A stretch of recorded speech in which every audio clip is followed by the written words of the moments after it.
ನಮಸ್ಕಾರ. Right click ವಾಹಿನಿಯ ವಿಶೇಷ ಕಾರ್ಯಕ್ರಮ ಸೆಕೆಂಡ್ ಫೇಸ್ಗೆ ತಮಗೆಲ್ಲ ಸ್ವಾಗತ.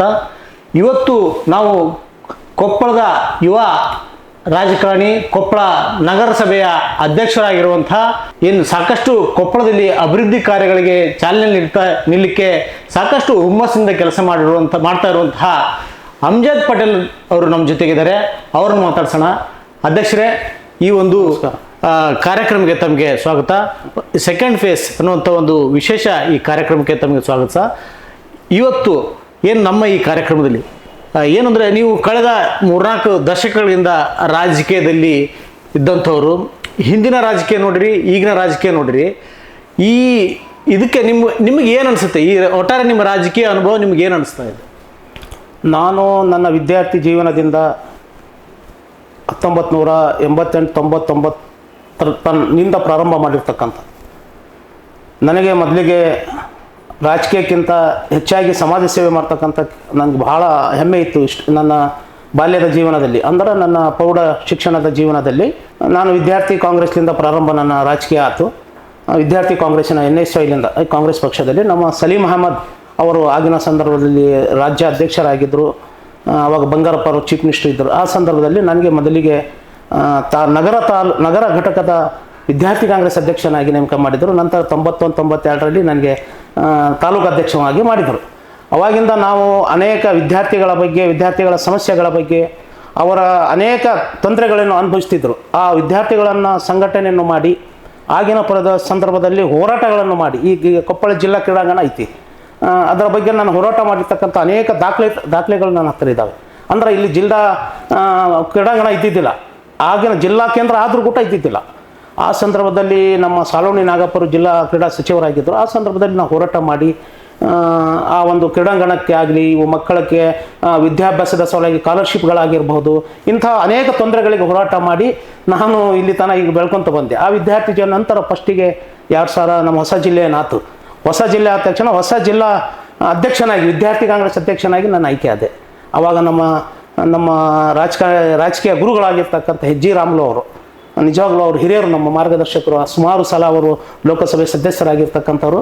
ಅವರು ಈ ಭಾಗದಲ್ಲಿ ಹೈದರಾಬಾದ್, ಕರ್ನಾಟಕ ಮತ್ತು ನಮ್ಮ ಈ ಭಾಗಕ್ಕೆ ಒಂದು ಪವರ್ಫುಲ್ ಆಗಿರ್ತಕ್ಕಂಥ ನಾಯಕರಾಗಿದ್ದರು. ಅವರ ನೇತೃತ್ವದಲ್ಲಿ ನಮ್ಮ ಶ್ರೀನಾಥ್ ಅವರು ಜಿಲ್ಲಾ ಕಾಂಗ್ರೆಸ್ಸಿನ ಅಧ್ಯಕ್ಷರಾದರು. ಆ ಸಂದರ್ಭದಲ್ಲಿ ನಾವೆಲ್ಲ ಸಮಾಜ ಕೆಲಸ ಮಾಡ್ಕೊತ, ಅದರ ಜೊತೆಯಲ್ಲಿ ಕೂಡ ಪಕ್ಷ ಸಂಘಟನೆ ಮಾಡ್ತಕ್ಕಂಥ ಕೆಲಸ. ಅಂದರೆ ಸುಮಾರು 30 ವರ್ಷಗಳಿಂದ ಇಲ್ಲಿ ಕಾಂಗ್ರೆಸ್ ಪಕ್ಷ ಅಧಿಕಾರ ಇದ್ದಿದ್ದಿಲ್ಲ. ಕೊಪ್ಪಳ ಜಿಲ್ಲೆಯಲ್ಲಿ 1983ರಲ್ಲಿ ಕಾಂಗ್ರೆಸ್ ಡ್ಯೂಟಿ ಸಭೆ ಗೆದ್ದಿದ್ರು. ಅದಾದ ನಂತರ ಇಲ್ಲಿ ಕಾಂಗ್ರೆಸ್ ಬಂದಿರತಕ್ಕಂಥದ್ದು 2004ರಲ್ಲಿ. ನಾವು ನೋಡ್ದಂಗೆ ಕೊಪ್ಪಳದ ಈ ತೆಗ್ನಿಕೆರೆ ಅಂದ್ರೆ ಒಂದು ರೀತಿ ರಾಜಕೀಯದ ಕೇಂದ್ರ ಬಿಂದು. ನೀವು ಮೂಲ ಅಲ್ಲಿಂದನೇ ಬಂದವರು. ಹೌದು. ಅವಾಗ ರಾಜಕೀಯಕ್ಕೆ ಬಂದ್ರಿ. ಆಗಿನ ರಾಜಕೀಯ, ಈಗಿನ ರಾಜಕೀಯ, ಇದನ್ನೆಲ್ಲ ನೋಡಿ ನಿಮ್ಗೇನು ಇನ್ನೂ ರಾಜಕೀಯದ ಬಗ್ಗೆ ಇನ್ನೂ ಉತ್ಸುಕತೆ ಉಳಿದಿದೆ ಅನ್ಸುತ್ತಾ?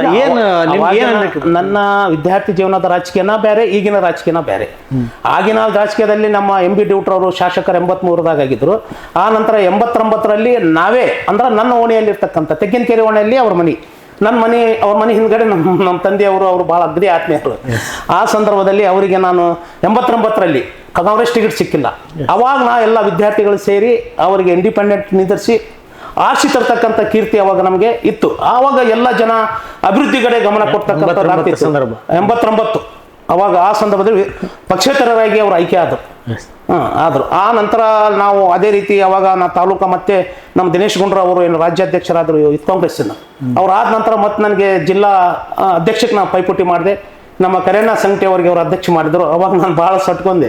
ಅವಾಗ ನಮ್ಮ ದಿನೇಶ್ ಗುಂಡ್ರು ಅವರು, ನಮ್ಮ ಶ್ರೀನಾಥ್ ಅವರು ನಾನು ಕರೆಸಿ, ಅವಾಗೇನು ನಮ್ಮ ರಾಘವೇಂದ್ರ ಹಿಟ್ನಾಳ್ ಅವರು ಇನ್ನೂ ಪಕ್ಷ ಅವಾಗ ಬಂದಿದ್ದಿಲ್ಲ ಅವರು ಆ ಸಂದರ್ಭದಲ್ಲಿ. ಬಟ್ ಆವಾಗ ನಾವು ಏನು ಮಾಡಿದ್ವಿ, ಅವರಿಗೆ ನಾನು ಜಿಲ್ಲಾ ಪ್ರಧಾನ ಕಾರ್ಯದರ್ಶಿಗಳಾಗಿ ಪಕ್ಷ ಸಂಘಟನೆ ಮಾಡಿ, ನಂದು ಒಂದು ಹಠ ಏನಿತ್ತಪ್ಪ ಅಂದ್ರೆ, ಕೊಪ್ಪಳದಲ್ಲಿ ಕ್ಷೇತ್ರದಲ್ಲಿ ಒಂದ್ಸಲ ಕಾಂಗ್ರೆಸ್ ಶಾಸಕರಾಗಿ ನೋಡ್ಬೇಕನ್ನೋದು ನನಗೆ ಬಹಳ ಆಸೆ ಇತ್ತು. ಪಕ್ಷ ಅಂದ್ರೆ ನಮ್ಮ ಕಾಂಗ್ರೆಸ್ ಅಂದ್ರೆ ಬಹಳ ಇಷ್ಟ ಇತ್ತು. ಯಾಕೆ ಇಷ್ಟ ಇತ್ತಪ್ಪ ಅಂದ್ರೆ, ಈ ದೇಶಕ್ಕೆ ಸ್ವಾತಂತ್ರ್ಯವನ್ನು ತಂದು ಕೊಟ್ಟಿರ್ತಕ್ಕಂಥ ಪಕ್ಷ, ಜಾತ್ಯತೀತವಾಗಿ ಎಲ್ಲ ಸಮಾಜದವರಿಗೆ ತೆಗೆದುಕೊಡ್ತಕ್ಕಂಥ ಪಕ್ಷ ಯಾವುದಪ್ಪ ಅಂದ್ರೆ ಕಾಂಗ್ರೆಸ್ ಪಕ್ಷ ಅಂತಕ್ಕಂಥದ್ದು ನನಗೆ ಮನವರಿಕೆ ಆಗಿತ್ತು. ಅವಾಗನೂ ನಾವು ನಮ್ಮ ಬಾಲ್ಯದ ಜೀವನದಲ್ಲಿ ಇತಿಹಾಸವನ್ನು ನೋಡಿದಾಗ ಕಾಂಗ್ರೆಸ್ ಪಕ್ಷದ ಬಗ್ಗೆ, ಅನೇಕ ದೇಶದ ಬಗ್ಗೆ ತ್ಯಾಗ ಬಲಿದಾನವನ್ನು ಕೊಟ್ಟಿರ್ತಕ್ಕಂಥರಿದ್ದಾರೆ. ಅದಕ್ಕೆ ನಮಗೆ ಕಾಂಗ್ರೆಸ್ ಪಕ್ಷದ ಬಗ್ಗೆ ಹೆಮ್ಮೆ. ಅದರ ಜೊತೆಯಾಗಿ ನನಗೇನಾಯ್ತು, ಆಮೇಲೆ ನಾನು 92-93ರಲ್ಲಿ ವಿದ್ಯಾನಂದ ಗುರುಕುಲ್ ಕುಕ್ನೂರಿನ ಒಂದು ಕಾಲೇಜಿನಲ್ಲಿ ನಾನು ಡಿಪ್ಲೊಮಾವನ್ನು ಓದಿ ಡಿಪ್ಲೊಮಾ ಆದ ನಂತರ ನಾನು ವ್ಯವಸಾಯಕ್ಕೆ ನಂದು ನಮ್ಮ ತಂದೆ ತಾಯಿ ಮಾಡ್ತಕ್ಕಂಥ ಪಿತ್ರಾಜಿತ ಏನೋ ಆಸ್ತಿ ಇದಾವಲ್ಲ ಅದು ತೋಟ ಮಾಡಬೇಕಂಥದ್ದು ಒಂದು ಹೆಮ್ಮೆ ಭಾಳ ಇತ್ತು ನನಗೆ. ಆ ಒಂದು 4-5 ವರ್ಷ ನಾನು ತೋಟಗಳನ್ನು ಕೂಡ ಮಾಡಿದೆ. ರೈತ ತೊಂದರೆಗಳೇನದಾವ ಅಂತಕ್ಕಂಥ ಅರಿತೆ ಎಲ್ಲ ಕೆಲಸಗಳನ್ನು ಕೂಡ ನಾನು ಈಗಲೂ ಕೂಡ ನಮ್ಮ ತೋಟ ಇದೆ. ಈಗಲೂ ಕೂಡ ನಾನು ಬೆಳಗ್ಗೆ ಎದ್ರು ಕೃಷಿ ಜೊತೆಗೆ ಕೃಷಿ ಬಗ್ಗೆ ನನಗೆ ಬಹಳ ಆಸಕ್ತಿ ಇತ್ತು. ರಾಜಕೀಯ ಆಗಿನ ರಾಜಕೀಯ ಈಗಿನ ರಾಜಕೀಯ ಹೆಂಗೈತಪ್ಪ ಅಂತ ಹೇಳಿದ್ರೆ ಈಗಿಂದು ಒಂದು ನಮೂನಿ ಏನಪ್ಪ ಫ್ಯಾಷನ್ ರಾಜಕೀಯ ಆಗ್ಬಿಟ್ಟೆ. ಅವಾಗ ಏನಾಯ್ತಂದ್ರೆ ಜನ ಹೆಂಗಿದ್ರಂದ್ರೆ ಜನನು ಹಂಗಾಯಿದ್ರು, ಕೆಲಸ ಮಾಡಿದವ್ರಿಗೆ ಬರೋಬ್ಬರಿಯಾಗಿ ಅವ್ರಿಗೆ ಏನು ಸಹಾಯ ಮಾಡಬೇಕು, ಯಾವ ರೀತಿ ಸಪೋರ್ಟ್ ಮಾಡ್ಬೇಕಂಥದ್ದು ಇತ್ತು. ಈಗಿನ ರಾಜಕೀಯನ ಬೇರೆ ಆಗಿದೆ. ಆದರೂ ಕೂಡ ನಮ್ಮ ಕ್ಷೇತ್ರದ ಜನ ನಿಜವಾಗ್ಲೂ ನಮ್ಮ ಜಿಲ್ಲೆನ ಅನ್ರಿ ಇಲ್ಲಿ ಯಾವುದೇ ಜಾತಿ ಭೇದ ಇಲ್ಲ, ಯಾರು ಕೆಲಸ ಮಾಡ್ತಾರೋ ಅವರಿಗೆ ಮತ ಹಾಕ್ತಕ್ಕಂಥ ಜನ ಇಲ್ಲಿ ವಿಶೇಷ. ಅದು ಈ ದೇಶಕ್ಕೆ ಸ್ವತಂತ್ರ ಸಿಕ್ಕಿದಾಗ ಫಸ್ಟ್ ಮೊದಲಿಗೆ ಇಲ್ಲಿ ಈ ಕ್ಷೇತ್ರದಿಂದ ಲೋಕಸಭಾ ಸದಸ್ಯರಾಗಿ ಆಯ್ಕೆ ಆಗ್ತಕ್ಕಂಥದ್ದು ಪಕ್ಷೇತ್ರ. ನಮ್ಮ ಇನಾಮದಾರ್ ಅವರು ಫಸ್ಟ್ ಲೋಕಸಭೆ ಸದಸ್ಯರಾಗಿ ಏನೋ ಆಯ್ಕೆ ಇದೆ.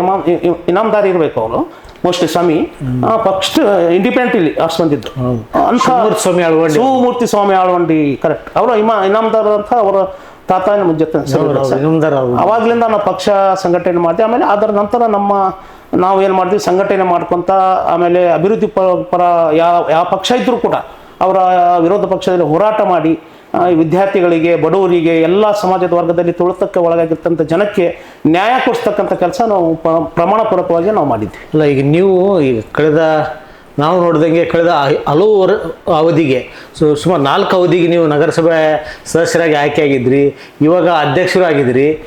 ಏನು ಆಗಿನ ಇದಕ್ಕೂ ಈಗಿನದಕ್ಕೂ ಹಣ ನಗರಸಭೆ ಅಭಿವೃದ್ಧಿಗೆ ಹಣ ಬರುವಂಥದ್ದು ಏನು ಹೆಚ್ಚಾಗಿದೆ ಅನ್ಸುತ್ತಾ, ಏನು ಕಡಿಮೆ ಆಗಿದೆನಾ, ಅಥವಾ ಡೆವಲಪ್ಮೆಂಟ್ಗೆ ಏನಾದರೂ ನಿಮ್ಗೆ ಅಡ್ಡಿ ಅನ್ಸುತ್ತಾ? ಇಲ್ಲ, ಕರೆಕ್ಟ್ ಕೇಳಿದ್ರಿ ನೀವು.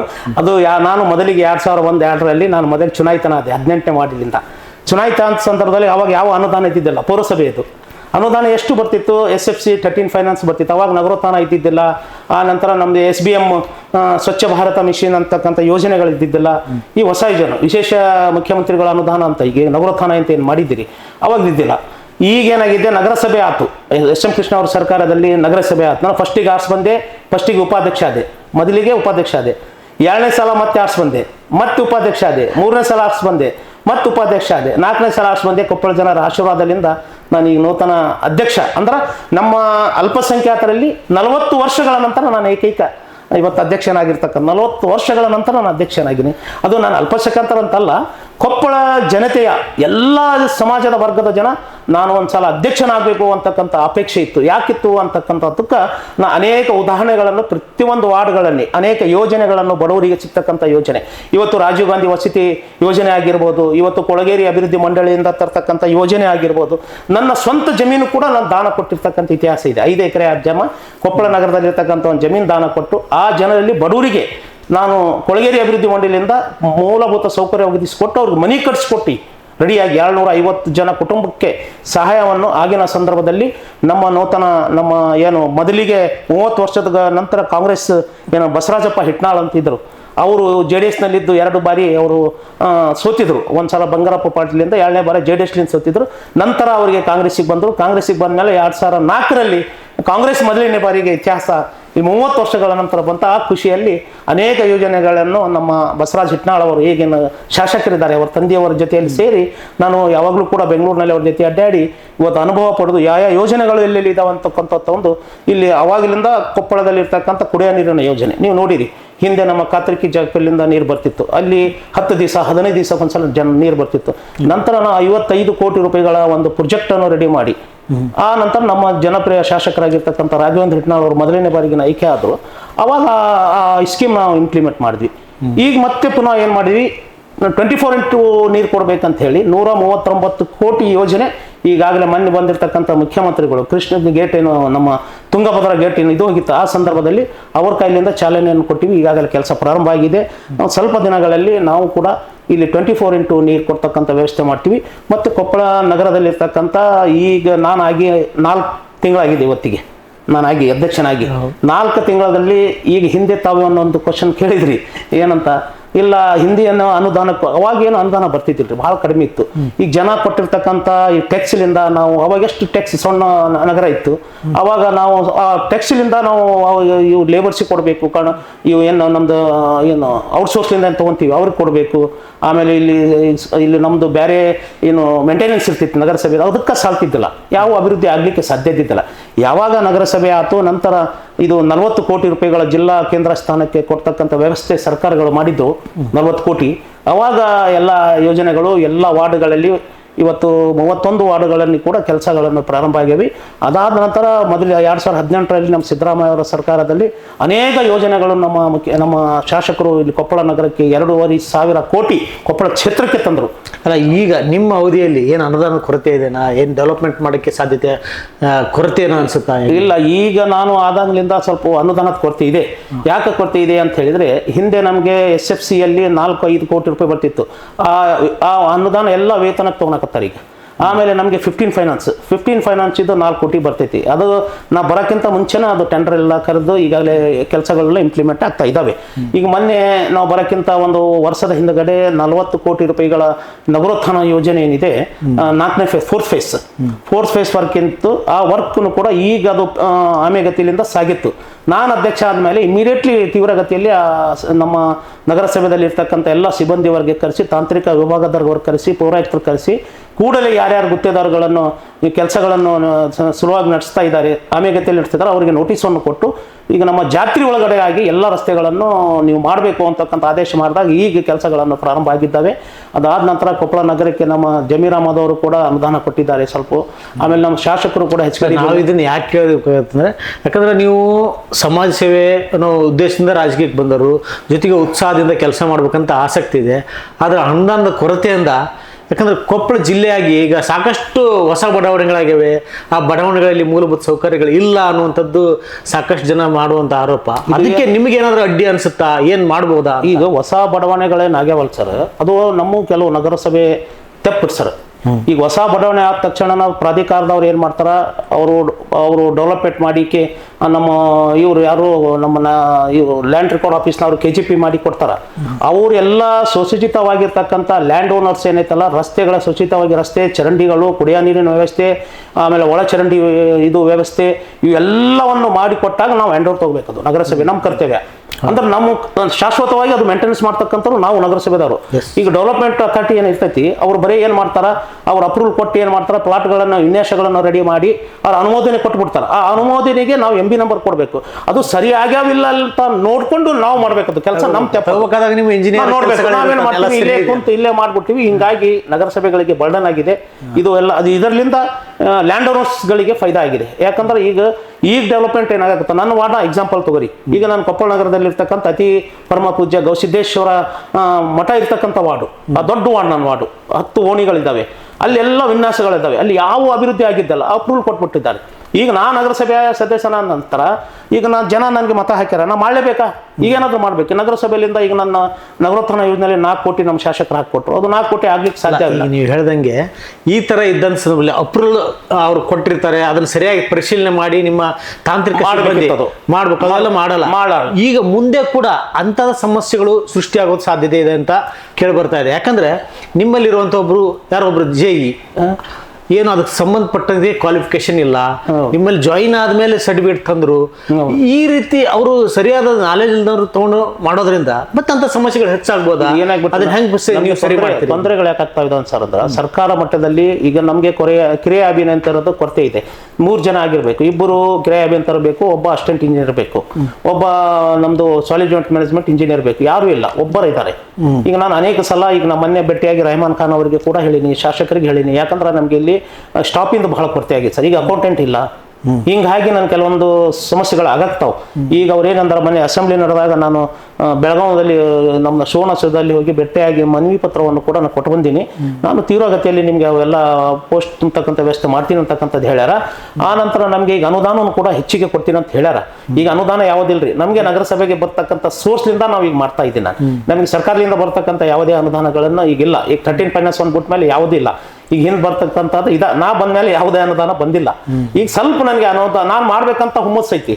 ನನ್ನ ಜನ ನನ್ನ ಮೇಲೆ ಅಪೇಕ್ಷೆ ಇಟ್ಟಾರ. ಬಟ್ ನನ್ನ ಅವಧಿ ಕಡಿಮೆ ಐತಿ, ಅದಕ್ಕೆ ಅನುದಾನ ಇಲ್ಲ. ನಿಮ್ಗೆ ಇಲ್ಲಿ ಸಂಬಂಧಪಟ್ಟಂಗೆ ತಾಂತ್ರಿಕ ಸಿಬ್ಬಂದಿ ಇರಲಿ ಬೆಂಬಲ ಕೂಡ ಬೇಕಾಗುತ್ತೆ. ಎಲ್ಲ ಅಧ್ಯಕ್ಷರೇ ಮಾಡೋಕ್ಕಾಗಲ್ಲ. ಇಂಥ ಸಂದರ್ಭ ನೀವು ಇರದಂಥ ಸಂದರ್ಭದಲ್ಲಿ ಏನೋ ಜನ ದೂರು ಕೊಟ್ರ, ಏನೋ ಅರ್ಜಿ ಕೊಟ್ರ, ಯಾವುದನ್ನು ದುರಹಂಕಾರದ ಮಾತುಗಳು, JU ಅವ್ರ ಬಗ್ಗೆ ಬಹಳಷ್ಟು ಕಂಪ್ಲೇಂಟ್ಗಳಿವೆ. ಅಂಥವ್ರ ಬಗ್ಗೆ ಏನಾದ್ರು ಕ್ರಮಕ್ಕೆ ಸಾಧ್ಯತೆ ಇದೆ ನಿಮ್ಮಲ್ಲಿ? ಇಲ್ಲ, ಈಗ ನಾನು ಫಸ್ಟ್ ಇತ್ತದು ನಿಜ ನೀವು ಹೇಳ್ತಕ್ಕಂಥದ್ದು. ನಗರಸಭೆ ಸದಸ್ಯರು ಅನೇಕ ಸಲ ದೂರಗಳನ್ನು ಕೊಟ್ಟಿದ್ದಾರೆ. ನಾನು ಅಧ್ಯಕ್ಷನಾದ ತಕ್ಷಣ ಮೊದಲನೇ ಸಭೆ ನಾನು 4 ತಾಸು ಸಭೆ ತಗೊಂತೀನಿ.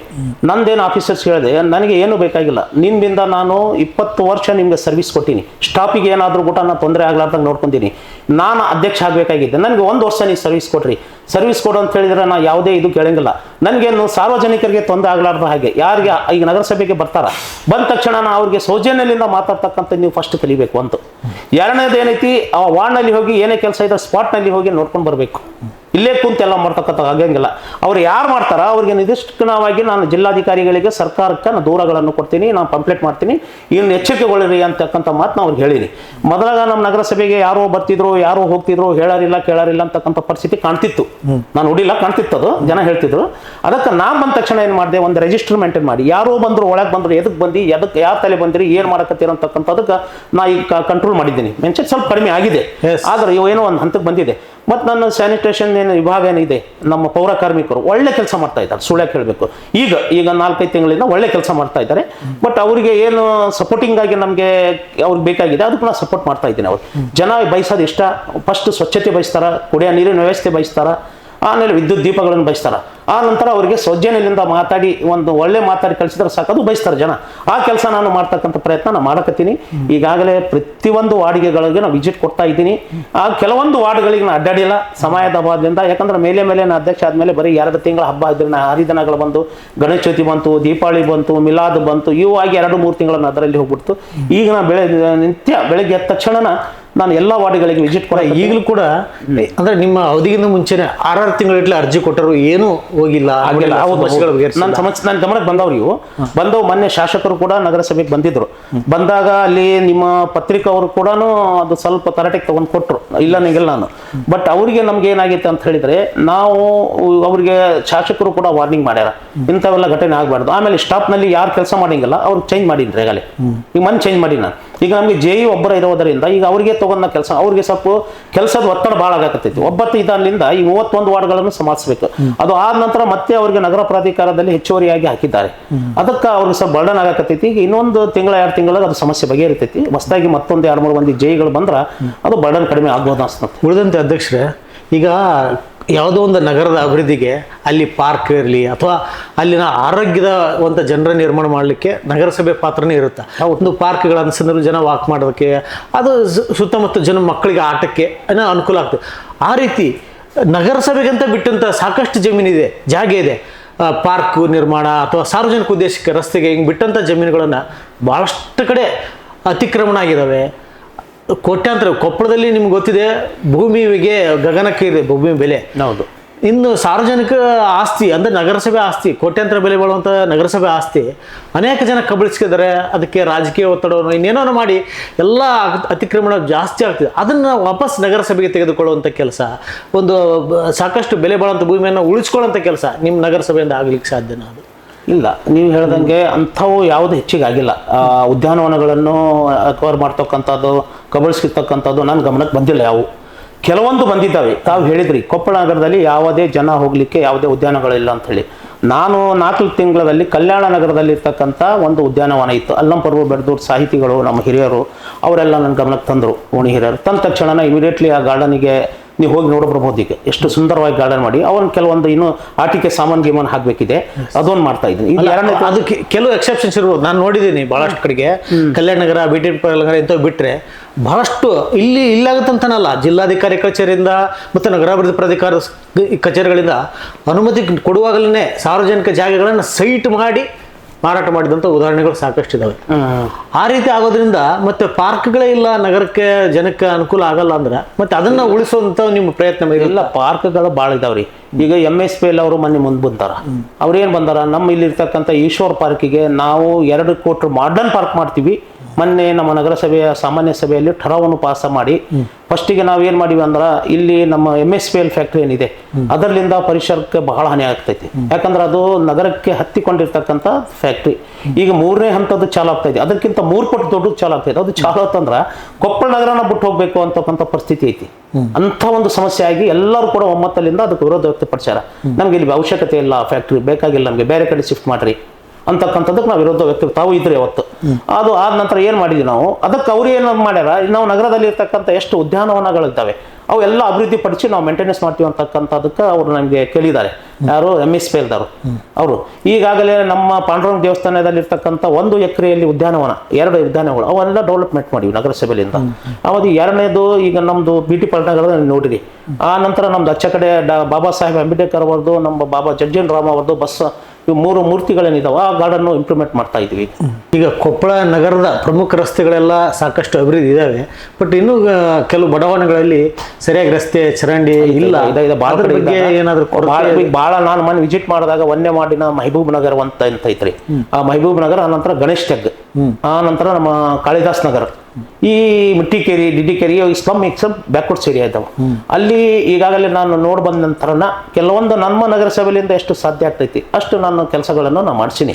ಆಮೇಲೆ ಉಳ್ಕಿದ್ದು ಏನು ಮಾಡ್ಬೇಕಪ್ಪ ಅದಕ್ಕೆ ಹೆಚ್ಚಿನ ಅಂತೇಳಿ ಇಮಿಡಿಯೇಟ್ಲಿ ಅಲ್ಲಿ ಹೋಗಿ ಬಂದಿದ್ದು ಮರ್ಮರ್ ದಿವಸನೇ ನಾ ಏನು ಮಾಡಿದೆ, ಅಲ್ಲಿ ಕೊಳಗೇರಿ ಅಭಿವೃದ್ಧಿ ಮಂಡಳಿಯಿಂದ ಇಂಜಿನಿಯರ್ಸ್ ಕರೆಸಿ, ಆಮೇಲೆ ನಮ್ಮ ಅವ್ರು ಕರೆಸಿ ಎಲ್ಲ ಸರ್ವೆಗಳನ್ನು ಮಾಡಿ ಇಲ್ಲಿ ಎಷ್ಟು ಅನುದಾನ ಬೇಕು, ಎಷ್ಟು ಚರಂಡಿಗಳು ಬೇಕು, ಎಷ್ಟು ರಸ್ತೆಗಳು ಮಾಡಬೇಕಾಗಿದೆ, ಎಷ್ಟು ವಿದ್ಯುತ್ ಕಂಬಗಳಾಗಬೇಕು ಅದ್ರ ಬಗ್ಗೆ ಸಂಪೂರ್ಣವಾದ ಮಾಹಿತಿ ಒಂದು DPR ರೆಡಿ ಮಾಡಿಸಿ ಸರ್ಕಾರ ಮಟ್ಟಕ್ಕೆ ನಾನು ಸಬ್ಮಿಟ್ ಮಾಡೀನಿ, ಅನುದಾನ ಕೊಡ್ತೀನಿ ಅಂತ ಹೇಳಿದ್ದಾರೆ. ನೋಡಂಗೆ ಅಧ್ಯಕ್ಷರೇ, ಈಗ ನೀವೇ ಹೇಳಿದಂಗೆ ಸರ್ಕಾರದಿಂದ ಬರುವಂಥ ಅನುದಾನ ಕಡಿಮೆ ಆಗಿದೆ, ಇನ್ನೊಂದು ಕಡೆಗೆ ಬಂದಂಥ ಅನುದಾನ ಸದ್ಬಳಕೆ ಆಗ್ತಿಲ್ಲ, ಅನೇಕ ಕಡೆಗೆ ಕಳಪೆ ಕಾಮಗಾರಿಗಳಾಗಿದ್ದಾವೆ. ಈಗ ಕಳೆದ 5-6 ವರ್ಷಗಳಿಂದ ನೋಡಿದ ಸಂದರ್ಭದಲ್ಲಿ ಮಾಡಿದ ಕೆಲಸಗಳೆಲ್ಲ ಆಲ್ರೆಡಿ CC ರೋಡ್ ಇರಲಿ, ಚರಂಡಿಗಳು ಎಲ್ಲ ಕಿತ್ಕೊಂಡು ಹೋಗಿದ್ದಾವೆ. ಮತ್ತು ಈ ರೀತಿ ಕಳಪೆ ಆಗೋದ್ರಿಂದ ಮತ್ತೆ ಹೆಚ್ಚೆಚ್ಚು ಹಣ ಅಲ್ಲೇ ಹಾಕುವಂಥದ್ದು ಆಗುತ್ತೆ, ಮತ್ತು ಬೇರೆ ಕಡೆಗಳಿಗೆಲ್ಲ ಕೆಲಸ ಮಾಡೋಕ್ಕೆ ಕಷ್ಟ ಆಗುತ್ತೆ. ಆ ರೀತಿ ಕಳಪೆ ಕಾಮಗಾರಿಗಳನ್ನು ತಡೆಯಲಿಕ್ಕೆ ಅಂದರೆ ಕೆಲವು ನಗರಸಭೆ ಸದಸ್ಯರೇ ಡೈರೆಕ್ಟ್ ಯಾರೋ ಹೆಸರು ಮೇಲೆ ಇದು ಮಾಡ್ತಾರೆ, ಕಾಮಗಾರಿಗಳು ಮಾಡ್ತಾರೆ, ಅದರಿಂದ ಕಳಪೆ ಆಗುತ್ತೆ, ಮತ್ತು ಅದನ್ನು ಈಸಿಯಾಗಿ ಬಿಲ್ ಮಾಡಿಸ್ತಾರೆ. ಅದು ಹಾಗಾಗಿ ಕೆಲಸನೂ ಸರಿಯಾಗಲ್ಲ, ಇನ್ನೊಂದು ಕಡೆಗೆ ನಗರಸಭೆ ದುಡ್ಡು ಹೋಗುತ್ತೆ ಅನ್ನುವಂಥ ಮಾತಿದೆ. ಇದ್ರ ಬಗ್ಗೆ ನೀವೇನು ಹೇಳ್ತೀರಾ? ಅದರಿಂದ ತಡೆಯಲಿಕ್ಕೆ ಸಾಧ್ಯನಾ ನಿಮ್ಗೆ? ಇಲ್ಲ, ನನ್ನ ಅನ್ಸೋ ಮಟ್ಟಿಗೆ ನಗರಸಭೆ ಸದಸ್ಯರು ಯಾರು ಕೂಡ ಆ ಟೈಪ್ ಮಾಡ್ತಾ ಇಲ್ಲ ನನಗೆ. ಯಾಕಂದ್ರೆ ನಿಂತು ಮಾಡಿಸ್ತಿರ್ತಾರೆ ಕೆಲಸ, ವಾರ್ಡ್ ಸದಸ್ಯ ನನಗೆ ಗೊತ್ತಿಲ್ಲ, ಅದಕ್ಕೆ ಅವರು ಯಾರು ಹೇಳಿರ್ಬೋದು, ಅದು ನನಗೆ ಗೊತ್ತಿಲ್ಲ. ನಾನು ನಗರಸಭೆ ಅಧ್ಯಕ್ಷನಾದ ತಕ್ಷಣನೇ ಅದಕ್ಕೆ ಬಹಳ ಕಡಿವಾಣ ಹಾಕಿನಿ. ಯಾವುದೇ ಕಳಪೆ ಕಾಮಗಾರಿ ನನಗೆ ಬಿಲ್ಲಿಗೆ ಸೈಗೆ ನನಗೆ ಬಂದಾಗ ನಾನು GPS ಫೋಟೋ ಬೇಕು, ಸ್ಪಾಟ್ ಹೋಗಿ ಇನ್ಸ್ಪೆಕ್ಷನ್ ಮಾಡ್ತೀನಿ, ಇವೆಲ್ಲ ಕೂಡ ನಾನು ಮಾಡ್ತಾ ಇದ್ದೀನಿ. ಹಿಂದೆ ಏನಾಗಿದ್ದು ನನಗೆ ಗೊತ್ತಿಲ್ಲ, ಅದ್ರ ಬಗ್ಗೆ ನನಗೆ ಆಗಿಲ್ಲ. ನನ್ನ ಅನ್ಸಮಟ್ಟಿಗೆ ಕೆಲವೊಂದು ಆಗಿರ್ಬೋದು, ಬಟ್ ನಗರಸಭೆ ಸದಸ್ಯರು ಮಾಡ್ಯಾರ ಅಂದಕ್ಕೆ ನಾನು ಅದಕ್ಕೆ ನನ್ಗೆ ಅದು ನಾಲೆಜಿಗಿಲ್ಲ. ಅದು ಅಂಥದ್ದೇನು ನಾನು ಬಂದ್ರೆ ಅದ್ರ ಬಗ್ಗೆ ನಾನು ವಿಚಾರ ಮಾಡ್ತೀನಿ. ಬಟ್ ಈಗ ನನ್ನ ಅವಧಿಯಲ್ಲಿ ನಾನು ಯಾವುದೇ ಕೆಲಸಗಳನ್ನು ನಾನು ಕಳಪೆ ಆಗಕ್ಕೆ ಬಿಡಂಗಿಲ್ಲ. ಯಾಕಂದ್ರೆ ನನಗೇನೋ ಅದ್ರ ಬಗ್ಗೆ ಅರಿವು ಇದೆ. ಸರ್ಕಾರದ ರೊಕ್ಕ, ಜನ ಕೊಡ್ತಕ್ಕಂಥ ಟ್ಯಾಕ್ಸಿನ ರೊಕ್ಕ ನಾವು ಅದರ ದುರುಪಯೋಗ ಮಾಡ್ಕೊಂತೀವಿ ಅಂದ್ರೆ ಆ ದೇವರು ಕೂಡ ನಮ್ಗೆ ಮೆಚ್ಚಂಗಿಲ್ಲ. ಆ ಭಾವನೆ ನನಗಿದೆ, ಅದು ನಾನು ಆಗ್ಲಿಕ್ಕೆ ಬಿಡಂಗಿಲ್ಲ. ಆಮೇಲೆ ನಾನು ದುಡ್ಡು ಏನು ನಗರಸಭೆದು ಫೂಲ್ ಆಗ್ತಾ ಇದೆ, ಅದು ಕಡಿವಾಣ ಹಾಕಿನಿ, ಭಾಳ ಕಂಟ್ರೋಲ್ ಮಾಡೀನಿ. ಈಗೇನು ಹೆಂಗೆ ಕಂಟ್ರೋಲ್ ಮಾಡಿರಿ ದುಡ್ಡು ಯಾವ ರೀತಿ ನೀವು ಮಾಡ್ಬೋದು ಅಂತ ಕೇಳ್ಬೋದು. ಆದ್ರೆ ಈಗ ವಿದ್ಯುತ್ ದೀಪಗಳಿರ್ತಾವೆ, ವಿದ್ಯುತ್ ದಿವಸ ತಿಂಗಳಿಗೆ ನಾವು 2 ಕೋಟಿ 3 ಕೋಟಿ ರೂಪಾಯಿ SFCಯಲ್ಲಿ ಕಟ್ಟಾಗಿ ಬರ್ತಿತ್ತು ಬಿಲ್. ನಾವೇನು ಮಾಡ್ತೀವಿ, ಬೆಳಗ್ಗೆ 5:15ಗೆ ಬೆಳಕಾದ ತಕ್ಷಣ ನಾವು ಕರೆಂಟ್ ಹಾರ್ಸಂಗಿಲ್ಲ, 6 ಗಂಟೆಗೆ, 8 ಗಂಟೆ 9 ಗಂಟೆಗೆ ಕರೆಂಟ್ ತೆಗಿತೀವಿ. ಅಂದ್ರೆ ಒಂದೊಂದು ಎಷ್ಟು ಕೊಪ್ಪಳ ನಗರದಲ್ಲಿ ಎಷ್ಟು ವಾರ್ಡ್ಗಳಲ್ಲಿ 31 ವಾರ್ಡ್ಗಳನ್ನು ಆ ಸುಂಕವೆಷ್ಟು ಕರೆಂಟ್ ಸುಟ್ಟದಾಗ್ತೈತಿ. ಆಮೇಲೆ ಕುಡಿಯೋ ನೀರಿನ ವ್ಯವಸ್ಥೆ ಎಲ್ಲಿ ಬೇಕಲ್ಲಿ ನಳ, ಈಗ ಬಂದು ನೋಡ್ರಿ 18,000 ನಳಗಳು ನಮ್ಮ ನಗರದಲ್ಲಿ ಇದ್ದಾವೆ ಟೋಟ್ಲಿ. ಅದರಲ್ಲಿ ಸಾರ್ವಜನಿಕ ನಲ್ಲಿ 18,000 ಇದಾವೆ. 18,000ದಲ್ಲಿ 10,000 ಲೀಗಲ್ ಅದಾವ, ಅನ್ಲೀಗಲ್ ಇರ್ತಕ್ಕಂಥದ್ದು 8,000 ಇದಾವೆ. ಅದು ಗುರುತಿಸಿನಿ ಈಗ ನಾ ಬಂದ ಮೇಲೆ. ಅದಕ್ಕೆ ಏನ್ ಮಾಡ್ತಾ ಇದ್ದೀನಿ, ಅದು ಈಗ ಅವರು ಪರ್ಮಿಷನ್ ತಗೊಂಡಿರಂಗಿಲ್ಲ, ಅದಕ್ಕೆ ನಾ ಏನ್ ಮಾಡೀನಿ, ಅಕ್ರಮ ಸಕ್ರಮ ಏನಪ್ಪ, ಈಗ ಅವ್ರಿಗೆ ಏನೈತೆ ಒಂದು ರೇಟ್ ಫಿಕ್ಸ್ ಮಾಡಿ 5,700ನ 6,000ನ ಮಾಡಿ ಒನ್ ಟೈಪ್ ಅವ್ರು ಕಟ್ಬಿಡ್ಬೇಕು. ಅದರಿಂದ ನಮ್ಗೆ ಆದಾಯ ಬರ್ತೈತೆ ನಗರಸಭೆಗೆ. ಅಂದ್ರೆ ವರ್ಷಕ್ಕೆ ನಮ್ಗೆ 6 ಕೋಟಿ ರೂಪಾಯಿ ಆದಾಯ ಬರ್ತೈತೆ. ನಮ್ಮ ಬಜೆಟ್ ಎಷ್ಟೈತಿ, 5,500 ಕೋಟಿ ವರ್ಷಕ್ಕೆ ಮಾಡಕತ್ತೀವಿ. ನಾನು ಮುಂದೆ ಮಾರ್ಚ್ನಲ್ಲಿ ನಂದು ಒಂದು ಪ್ಲಾನಿಂಗ್ ಇದೆ, ನಾನು 12ರಿಂದ 15 ಕೋಟಿ ಬಜೆಟ್ ಮಾಡಬೇಕು ಅಂತಕ್ಕಂಥ ಉದ್ದೇಶ ಐತಿ. ಈಗ ನಮ್ಮ ಸಿದ್ದರಾಮಯ್ಯ ಇದ್ದಾರೆ, ಸಿದ್ದರಾಮಯ್ಯ ಅವರಿಗೆ ಈಗ ಪಾಪ ಭಾಗ್ಯಗಳನ್ನು ಕೊಟ್ಟು ಅದರಲ್ಲಿ ಕೂಡ ಸರ್ಕಾರ ನಡೆಸ್ತಾ ಇದ್ದಾರೆ.